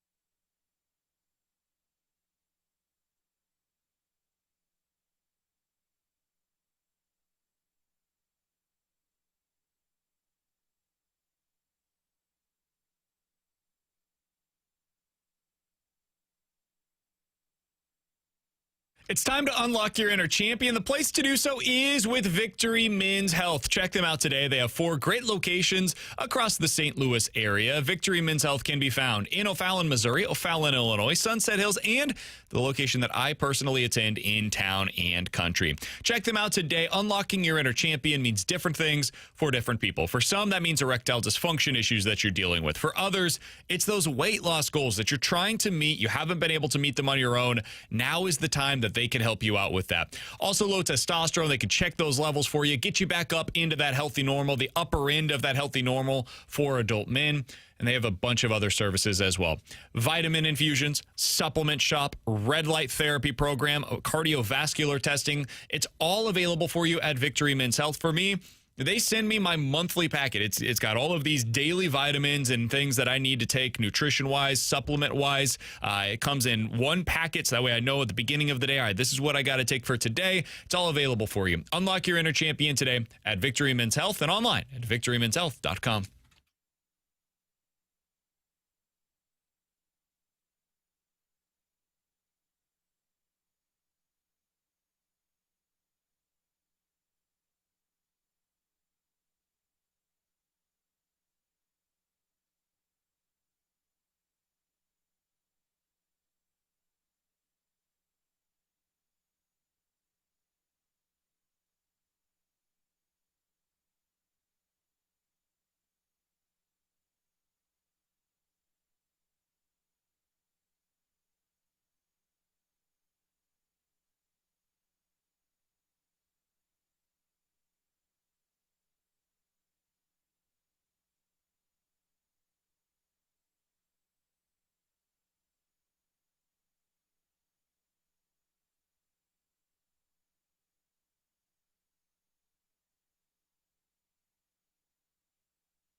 fun show today. It's actually been more fun off air than it's been on air. 10 off air. Yeah. Oh, we're at like a 13 off air. I would say on air has been a 7. 7.1. I think our TMA segment was the best segment that we had. Do you judge me for not washing my hair every day? Yes, totally. You're filthy. And you don't wash your sheets very often, you nasty. How often do you wash your shorts or your pants? Every time I wear them. Jeans are like every. So you wear 2 them to 3 once or you wear them multiple times before you wash Wait, them? hold on. Can he finish the jeans 2 to 3 days or 2 to 3 weeks? Jeans are just like 2 to 3 wears before washing them. Oh, okay. I thought you were about Anything to else, say though, is like weeks. I wear it once I'm out. Okay. Yeah, It gets that's washed. normal. Yeah. Yeah. I'm actually that people, despite popular belief, my jeans get washed after about 2 or 3 times I wear them. Unless I do something where they get wet. Yeah. If they get dirty, I'll immediately, like, even after just one wear, all right, they're going in the I'm a wash, sweaty but- guy, though, so if I sweat a lot, then they're going to have to get washed. Yeah, absolutely. If I go to the Muni, it's like 100 degrees outside whenever we get there, and I'm wearing jeans for whatever reason. I don't know why I would do that, but whatever. Why would you do that? In this event, all right, listen, it's a scenario that we presented ourselves. Did Kara burn every other piece of clothing that you had and you only had jeans? You know what? It's a fair point. I presented a scenario that wouldn't happen, but if I did, I would, wash them. Kara, you burned all my shorts.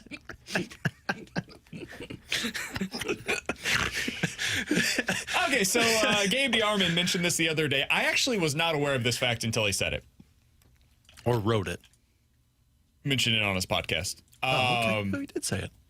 He said, if Mizzou finishes in the top 25 this year, it will be the first time they have ever finished in the top 25 in 3 consecutive seasons. They've never done that in program history. Damn. That felt weird to me. Like, I felt as though at some point in the Pinkel era between, like, 07 and 2014, there had to be a 3-year stretch in which it happened, but it didn't, man. They were ranked at some point in time in 6 consecutive seasons between 2006 and 2011, but that was not the case at the end of the season. They were ranked 4th in 2007 at the end of the year, then 19th, then they were not ranked after going 8-5 in 2009, and then they got back up to 18th at the end of the year in 2010. So they'd never had a 3 consecutive year stretch where they were finished in the top 25. I was just curious because this is not the end-all be-all, right? Like, top 25 is this weird thing where if you're 27th, are you really that much worse than 24th? But it does hold value when you see the number next to your team's name. Alex, as a Mizzou guy yourself, I'm right there with you. What would it mean to you if Drinkwitz gets this program to a place where 3 consecutive seasons, he's a top 25 team, and he's the first coach to ever do that in the history of Mizzou's program? Is it too outlandish to say that means that Mizzou might have found one of the best coaches they've ever had? No. I mean, because I mean, don't get me wrong. I love Gary Pinkel, and that was some of the most exciting times that I had watching the Missouri Tigers. But to do it, that it's something that's never happened before, and we already know that Drink is one of the best recruiters that the Missouri Tigers have ever had. But, man, to be in the top 25 of an SEC conference that is probably the best it has been in forever for how strong it is top to bottom, I mean, I have to look at that and say the Tigers might have found a coach that's been one of the best that they've ever had. Yeah, I don't know if that's strong to say because, I mean, it felt strong coming out of my mouth, though. No, but I think it's true. Yeah, because, I mean, you look at it, you're doing it in the best conference in college football most of the time, where you're looking at Missouri, and, like, let's just be honest, before Drink kind of took over and you were taking over in the Barry Odom era, they're at the bottom of the SEC, and it's very hard for programs to get back up to the top. You take a look at how long it's taken a program like Mississippi State to become relevant, right? You look at schools like South Carolina, how long it takes them, Arkansas to try and build back up there to get up into this same conversation of being in the top 25 for 3 years in a row. It's hard to do, and it is impressive that Eli Drinkwitz has been able to do it. Now, I think he also got helped at like the right time when he took over the program where Missouri gets a little bit of the advantage in the NIL space by the laws that they were able to pass. But he still deserves credit for helping get that law passed and then also being a guy that's able to take advantage of it to make sure that you bring in the recruits that are necessary, build the culture that they have, that he's been able to build there at Missouri and been able to stay in the top 25 and actually produce on the football field. We got this text from the 618. Guys, it's all about NIL. Drink is a recruiter, not much of a game day coach. I think Drink is a Drink has found himself in the like program builder mold, similar to Pinkel, honestly. When he got to Mizzou, I thought of him as this offensive guru, this young hot shot coordinator type that ends up taking over, and it's going to be like, all right, he's going to lead our offense into the next era of what the modern college football offense should be. And he hasn't been that, man. He had to hire somebody else to basically take over the offense, to become what they wanted to be. I think Drake does a really good job with the running game, but the passing game needed some modernization. So, yeah, I think there's some truth to that. Like, Drake is a recruiter. That is, he's a salesman, ultimately. That's a really important thing to be in 2025. He sold the legislature in the state of Missouri to get him these laws that T-Bone's talking about. He sells high school kids to be the next era of Mizzou football. He's been really good at selling these transfer portal kids now. That's kind of the next wave for what Mizzou, I think, is going to be, is a transfer portal destination. He's done a good job with it. And then on top of all of that, he has built a culture where these guys want to stay, and he's built a culture where these guys play their asses off every week. And there's value in that. It's not easy every week to know what you're getting out of an 18 to 21-year-old. I'm watching, yesterday I just started the new SEC documentary that's on Netflix, and one of the things that they talk about, Brian Kelly was talking about this. He's like, my life, my mortgage, everything is based upon whether or not an 18 to a 21-year-old kid performs 12 Saturdays out of the year. This is crazy. That's wild. But that's, like, when you put it, he put it very simply, and it's true. That's a hard thing to do, and Drink has found a way to do it in the last couple of seasons. So if he's able to do it for a third consecutive season, that level of consistency has been impossible to accomplish at Mizzou. So what Alex says is absolutely, I agree with you. He would put himself into the category as one of the best coaches to ever be at Mizzou, one of the most successful coaches to ever be at Mizzou, and he's doing it at a time when it's never been harder to have this level of success at Mizzou. Because the SEC is not just a good program or a good conference. It's also expanded and become better in recent seasons with Texas and Texas A&M. So kudos to him, man. This was not an easy place to arrive at. I think the part that you nailed was the fact that he keeps these guys here.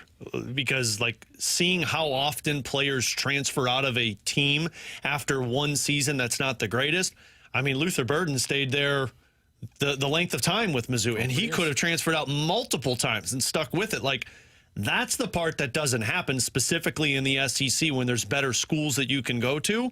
These guys stick with Mizzou and stick with Drinkwitz, which tells you he's got something that works for those players and those college kids. 314-399-9646 is the Air Comfort Service text line from the 618. Guys, is totally NIL. Yeah, NIL plays a part of this. Absolutely. Those are the rules, though. I don't think it has anything to do with it. That's like saying like the Dodgers are really good because they pay a lot of money. Sure, that's allowed, though. Under the rules, they can operate within them, and they've done a good job. Like, let's be fair. You can spend a lot of money and not be good. Look at Texas A&M under Jimbo Fisher.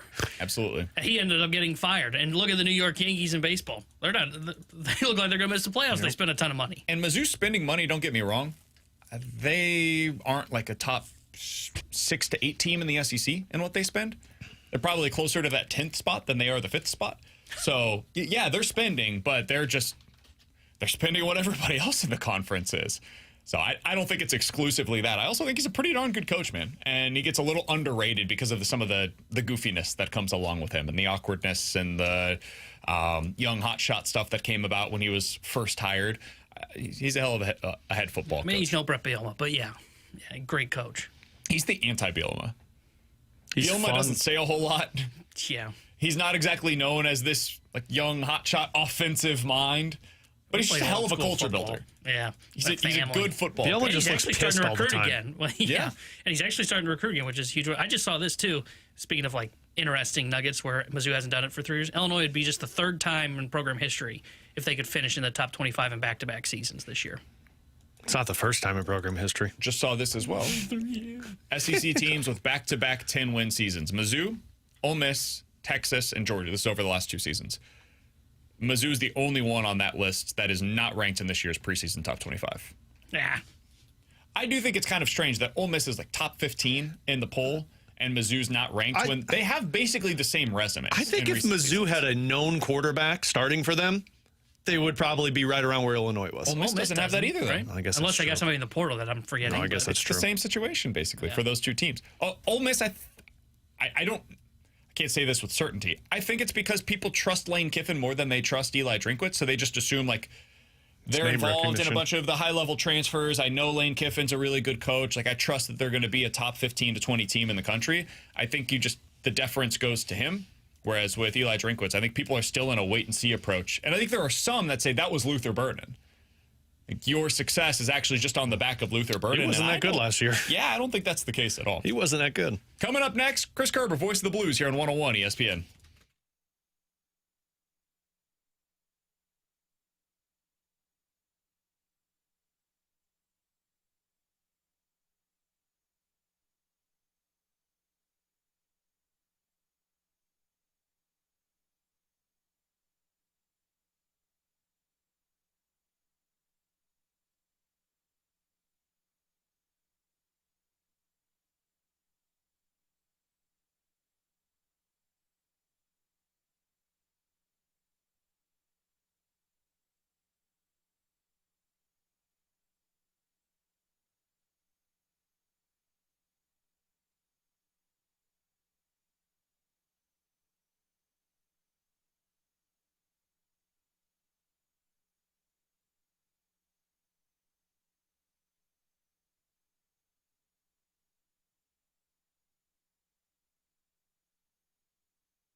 Well, the heat's still here, and that means you got to keep Classic Air Care in mind. You've heard Alex Ferrario talk a lot about him. You've heard me talk a lot about him, and there's a reason why. When they come out to your house, you're going to be taken care of like your family, like you're a neighbor of theirs. Why? Because the techs that are coming into your house from Classic Air Care, they're people that live in the neighborhood. There's people that live in the area. They care about the area. They care about making sure that the service is what you need, because that's how they're trained, and that's why they are hired by Classic Air Care. Now, they've got technicians with as many as 40 years of experience in dealing with any kind of equipment. So if you go online, you could look at the top of the page at classicaircare.com. Click on the stars for all the reviews and read the amazing reviews that they get about their customer service. That means you know that when they're coming into your house, you can trust them. You know the quality is going to be there, and you know the work is going to be done right. They've got a 4.8 Google rating for a reason. So the summer is still here. If you need the unit just checked up, they can do that. You need it repaired, they could do that. You need it replaced, they can do it. And they've got a 24/7 emergency hotline to you as well, because they know sometimes when things break down, it's not always at the most convenient time. It's Classic Air Care. Check them out online and book an appointment at classicaircare.com.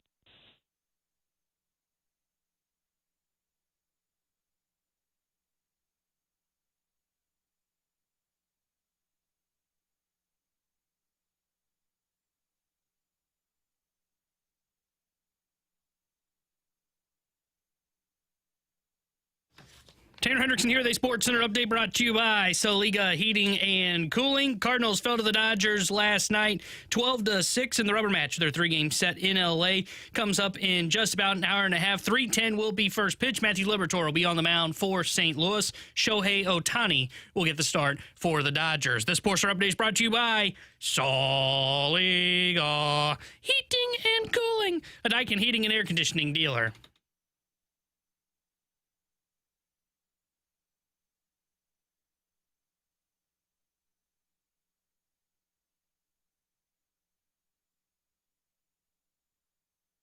Alongside Alex and T-Bone on BK, happy to go out to the Callier and Thompson hotline to be joined by the voice of the Blues. He's Chris Kerber joining us here on BK and Ferrario. Kerbs, let's start out with a Cardinals-related question because we are still technically in the midst of the Cardinals season. How are you feeling post-trade deadline as a Cardinals fan about where they find themselves right now? Listen, I think they find themselves fine. I think what I'm looking for, and I heard you guys talking about this yesterday, like that first game against the Dodgers was just a fun baseball game to watch, right? And we all agree on that. But I know you guys were a little bent out of shape yesterday, and here's why. The reality of it is like for me as a Cardinal fan, for me as a lifelong Cardinal fan, right? We just got to watch basically 20 years with 3 generational players of Pujols, Molina, and Wainwright. It's an amazing run. We've got smart baseball fans in this town that also understand sports. What you can't do is have a trade deadline like you had, say we're going to look to the future, and then you tack on the messaging of, well, we're still trying to win as many games as we can. Like, we know that. But your priority right now is not to win as many games as you can. Your priority right now is to put as many players in positions to see what they can succeed in, and to do that. Because you're not in a championship caliber form. And to me, you know, when you hear management say that, and even Ollie Marmol comes out and says it, like, you know what they're trying to say. Well, we know that your goal is to win games. We want the players to hear that. But the reality of it is if you can compete and get a game like you had in Game 1 against the Dodgers, that's great. You then still have to fully expect, you know, getting shellacked with 12 runs yesterday the next night. That's going to happen, too. That's all part of this plan. What I just don't understand, if there's anything that, quote-unquote, frustrates you, it's that they just don't come out and say that. And to me, I don't think you're helping the ticket selling side of the business. I don't like you just be straight with the fans and say, look, we had a sell-off of the relievers, right? And now, you know, we're moving towards the future, and that's why, like, it doesn't make any sense if Arenado is able to come back and play. It doesn't make sense for him to play for me. I want to see Gorman at third the rest of the season, or somebody else over there and Gorman at second. Like, you got to figure out what you've got and just be straight up with the direction. And if you do that, it's fine. Because, guys, I don't have any expectations for this year. I still enjoy watching these young guys play. I still go to games. I'm still watching and listening. So, you know, as a baseball fan and hopefully a smart one, like, it's okay to say that and just say where you're at. To me, it's the messaging that makes it all confusing. So, Kerbs, I think the problem is, because I agree with everything you just said. I totally agree with it. I think every Cardinal fan listening right now probably agrees with everything you just said. I think the tough part is, like, that messaging that you just gave, it can only come from the front office. Because the manager can't be the one to say those things. He can't be the one that comes out and says, like, yeah, you know, listen, we're going to get our teeth kicked in occasionally. We understand that. No, the manager should be trying to win every single game. Just as, like, a couple of years ago when Drew Bannister was in a spot where he knew, like, hey, we're probably not going to make the playoffs this year. He's got to try to win every game. While from up top, Doug Armstrong is the one that's messaging, hey, this is about the future. We are trying to look with the longer term in mind. So do you agree with that premise that it is really the front office that needs to take hold of that? And in my opinion, at least, one of the first tasks for the new front office with Chaim Bloom in charge is you've got to improve the messaging. You've got to be the one that takes over and says exactly what your, 1, 3, and 5 year plans are. I think, yeah, and even if you don't lay out, say, like a 5-year plan, I agree with you. Yes, that's the front office messaging, and the manager is going to come out. However, but this is the challenge there, right? Okay, let's play the scenario out for a second. And again, just my opinion here. Nolan Arenado, okay, was good. He's struggled lately. It hasn't been good. They had a trade for him. He decided he didn't want to accept the trade. I didn't think you had to play him throughout most of this year anyway, right? If you're paying him, you're paying him. Bring him off the bench in a pitch. If he's sour, he's sour. Okay.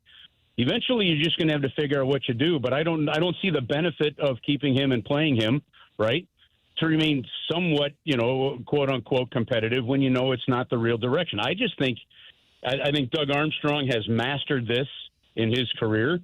He's just real blunt and honest with where it goes. And guys, there are situations though, like, and I'll go back to last year with Scott Perunovich, a year ago with Scott Perunovich. He had to play a certain number of games for the Blues to retain his rights. Now, you can argue whether or not you're worried about retaining his rights. But the reality of it is there were stretches in there where, Drew Bannister had better options to put in the lineup, right, than Scott Perunovich, but he was pretty much told, no, we need to play him here, right? At some point in these situations, a general manager is going to go down into a Marmol and say, yep, I know Arenado might be ready. Yes, that experience does make you feel better as a manager. Gorman's got to play. Right? This guy's got to play. This guy's got to play. Otherwise, you're having issues, and you pay that manager well to understand that moment. And, yes, it's not a great experience to be in if you're Ollie Marmol or Drew Bannister or something like that. But unfortunately, when you are in charge of teams that are retooling, rebuilding, re-whatevering, that's just part of the process and the way it goes. Kerb, speaking of direction, let's flip it over to the Blues side of things, because 3 years ago, Doug Armstrong basically told the fans, like you're saying, upfront, honest, saying, look, it's going to be a little bleak for a few years, but we're resetting this thing so that we can get back to a competitive window. Dom earlier today over at The Athletic had just a list looking at all of the teams in terms of their salary cap usage and kind of the look at the contract landscape for those teams, and the Blues were middle of the pack at 19th. Do you feel like the Blues nailed the direction and timeline that they were discussing when they originally brought it up? First off, I never read Dom with The Athletic anymore. I have to. Yeah, just to me, I don't see the credibility in it, so I don't read them. That said, so I don't know what he's talking about. But to your question, what I think. Doug Armstrong set a chart, and I think you can make the case, guys. I think I've said this before. You can make the case on whether or not the Blues had an opportunity to be a little more aggressive, keep some of those veteran players, stay within that window a little bit longer. He saw an opportunity having young players like Kyrou and Thomas, Parayko still where he's at, where they were coming. And he said, we're going to make some changes and we're going to go, and there's going to be this. Well, the reality of it is signing those two offer sheets and using the CBA to your advantage advanced things by a good 3 years, in my opinion, in both the forward side and the defensive side.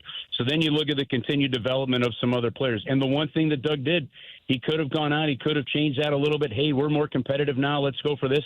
He didn't. He stayed within it, except for the move of Cam Fowler. But he looked at a guy that could fit. And what he was looking at, if you go back to this, guys, he was looking at saying, we've had some injuries. Right now, our top defensemen are logging too many minutes. That's not sustainable. I need to do something to help this team now. And Cam Fowler was not just a short-term, but a multi-year fix for him. And when they brought him in, the locker room itself said, hey, management's behind us. And Braden Shen looked at me. He says, this is on us now. We've got a coach. We've got the defenseman we needed. Let's go. And there is that. I think what proves that Doug Armstrong has had the mettle to stay within his talking points. The offer sheet's obviously a big one.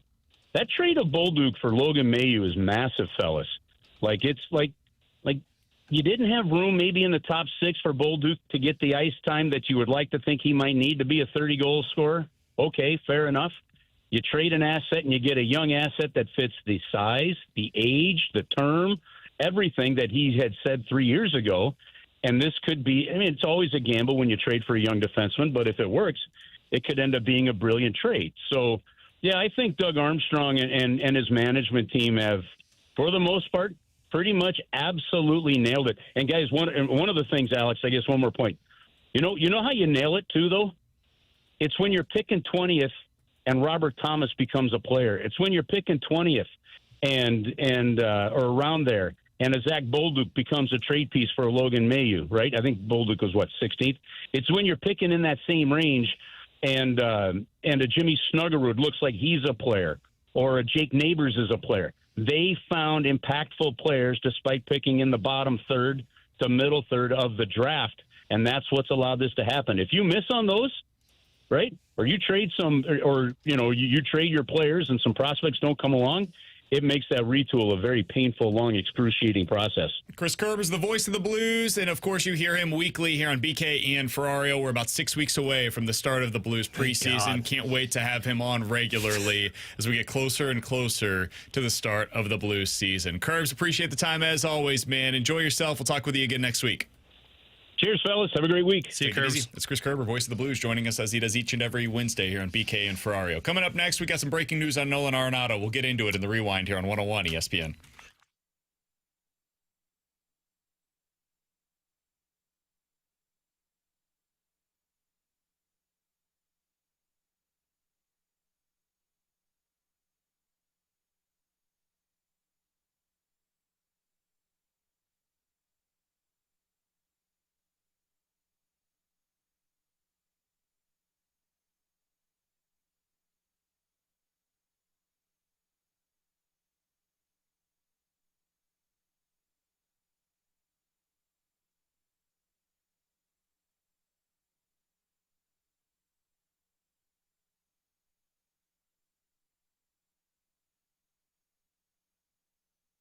Alex Ferrario with you to talk about my friends out at Rhino Shield who will change the outlook of the exterior of your home or business. And it's a ceramic coating that is just going to make your house, your business look brand new. I used them back in 2020 when we moved into our home. My wife hated the exterior. The paint looked old. It was chipping on the side. It just didn't match what we wanted with our home.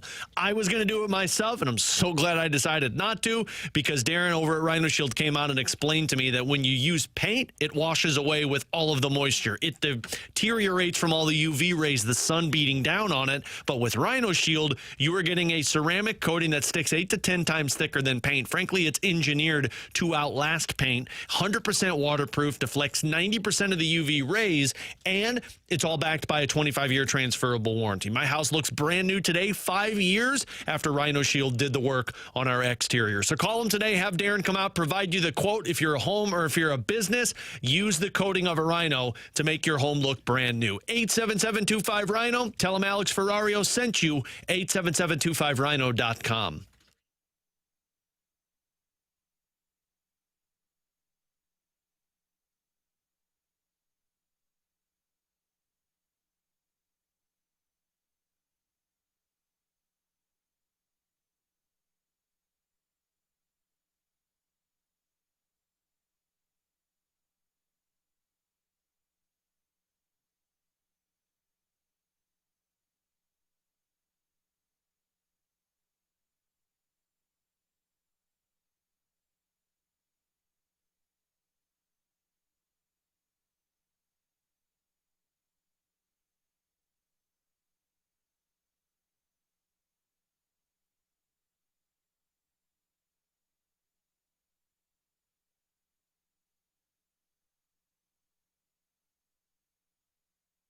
Let's run it back with a daily rewind on BK and Ferrario. Brought to you by Gloria Loom, your home sold guaranteed realty. Selling your home begins at GloriaHasTheBuyers.com.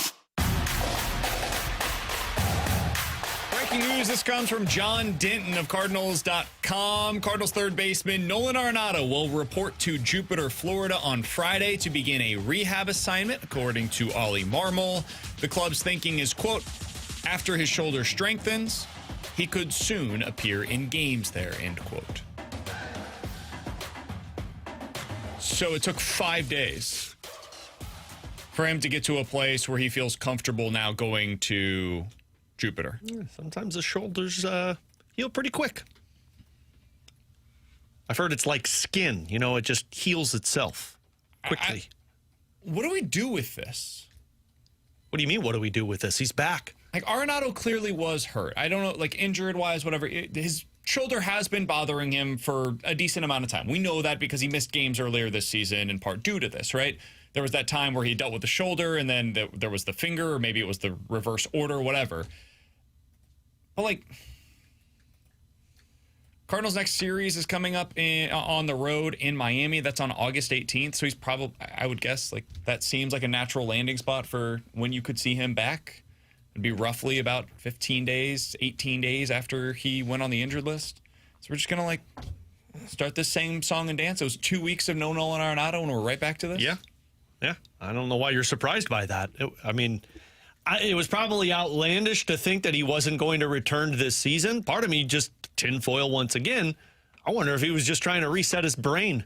Thought he was going to get traded. Nothing happened. And so now it was just, I got to figure out where I'm at. And now it's okay. I'm here. I'm not going anywhere. Try and build the stock up potentially in the offseason. So I'm back. Let's get this going again. I mean, I think he's injured, and the shoulder's not getting any better. You can rest as much as you want. The shoulder's not improving. So if you're him and I want to be traded, you got to play. And so it's like, cool, I'm back. And the Cardinals are going to play him. Yeah, I mean, I think the injury was one of those typical where, hey, he's probably out 5 days. So it's better for us to put him on the IL. If they were competing, it would be, hey, because we need that roster spot. In this case, we need that roster spot to play Gorman. But they didn't. No, they didn't need the roster spot. Sure. Who's the guy that's on the roster fine. right now that would have lost his spot for Arenado? Not the roster spot, but the spot in the lineup. That was Tony. I apologize. Like Hampson could go down. No, he can't. My thought process on this is I wonder if this was this is a tinfoil. I don't think they're really doing this, but here's a tinfoil for you. If you want him to get healthy and you want to try and, as you said, hopefully maybe this is the thing that really led to the offensive decline. Like not just the drop in slug, the drop in everything completely over the last month. Get him right, get him back. Hopefully plays well for the next 2.5 weeks, and then you place him on waivers and see if anybody will claim him because he's playing better. Maybe it shows, hey, he's healthy. Team says, hey, that could help us in the home stretch. And again, this is the waivers where you can put him on there and you can bring him back. It's not like I'm just saying they're getting rid of him, but that is a tinfoil theory of mine. I just don't see it. All right, poke holes in it as well. I just don't see it. I think he's going. He's going to rehab, and then he's going to return. And then the hope for the Cardinals is try and trade him again in the offseason. Go back to him once again in the offseason and say, hey, are you going to expand your list? Because you just went through another season where this team was brutal and you weren't any good. I just don't see him doing that because I don't think they're a team that makes aggressive moves like that. I don't think they're going to do it, but I also didn't think he was going to be back in like 2 weeks. Well, that one, I think in the back of my brain, I was like, he's going to be back. Yeah. But I was hopeful that this was the start of the Cardinals saying, we're not bringing you back. I thought both sides were probably under the assumption that this was just for the best. Hey, go. You think the Cardinals were just like, Arenado's going on the injured list and he's never coming back? Yeah. Yes, that's exactly what I thought. Cardinals. Obviously, that's naive. I shouldn't have believed that clearly, but I did assume, like, hey, he didn't love the direction of the team. They both knew, hey, we're going in a separate direction at some point. We can't make that happen right now. Let's wait until we get to November 1st, and we'll reassess our situation. And then they could go into the offseason and figure it out. Like, what does that mean? Is that a release? Is that a trade? What can we do to make this relationship work for both sides? Because it's clearly not working together. That's not going to be the case. Nope. Now they're going to have to figure out the playing time now. Like, this complicates things in a huge way for Gorman. It complicates, like, so JC, whatever, he's got runway. It's all good. He'll be back next season, and it is what it is. But Gorman's really the one that gets caught in the crosshairs here. You were already barely able to make this work with your outfield. Now it gets even more difficult. Yeah. Because of the DH. I have no idea what the Cardinals, in my opinion, they're at a crossroads where you either need to just buy him out or tell him he's a bench player. They're not going to do the bench player, and I don't think they're going to buy him out. Yeah. He's going to start at third base, baby. We've got our Gold Glove third baseman back. Yeah. No regrets. And I don't blame Ollie, by the way, if he's playing at third base, because that's where I disagree with Kerbs a little bit. Like, the manager's going to play him. Every manager in baseball would do this. Every single one of them. I'm not telling you have to love it. I certainly don't love it. But if you've got a $35 million player who's still going to be around technically for the next 2 years, you're not benching that guy. Nobody does it. Anthony Rendon continued to play whenever he was healthy for the Angels. He stunk. He doesn't like baseball, but he continued to play. That's all true. At least our guy likes baseball. Look at some of the guys. Like, the Cardinals are not the only team that does this, but man, is it frustrating when you're the one that you're the organization, you're the fan base that watches it. It's incredibly frustrating, especially as you're going through what should be a youth movement. This is a youth movement season, Well, to and be he's fair, 35. They ran into the youth movement problem on opening day. Like, it's not like it just happened now. They've been trying to sell us on the youth movement. They poorly constructed the whatever because they were in logjam. Because they have no direction. They're telling you one thing, they're believing another. They don't have a direction. And to their credit, they kind of got stuck too because they did trade Arenado. Arenado said no. Sure, but when that happened, then you probably should have tried to trade something else to open up more availability and not believe that you can make this work flexibility-wise. It was never going to work with all of these options. That's fair. That I will agree with. Again, they have no direction. I don't know if it's no direction or if it's too scared to make a decision. I guess that would fall into It's no direction. no direction. If you're too scared to make the move, you have no direction. Well, guys, we get to talk about this again tomorrow. I think we should talk more about our face moisturizing plans. We could also do that. Let's talk about how Brandon If you sounds guys like missed Squidward. anything from today's show, be sure to check it out on the podcast page, 101ESPN.com, and the free 101 ESPN app is where you go to find it. It's all sponsored by Schaefer Door Company. We'll talk to you guys tomorrow at 11 a.m. The Fast Lane's coming up next here on 101 ESPN.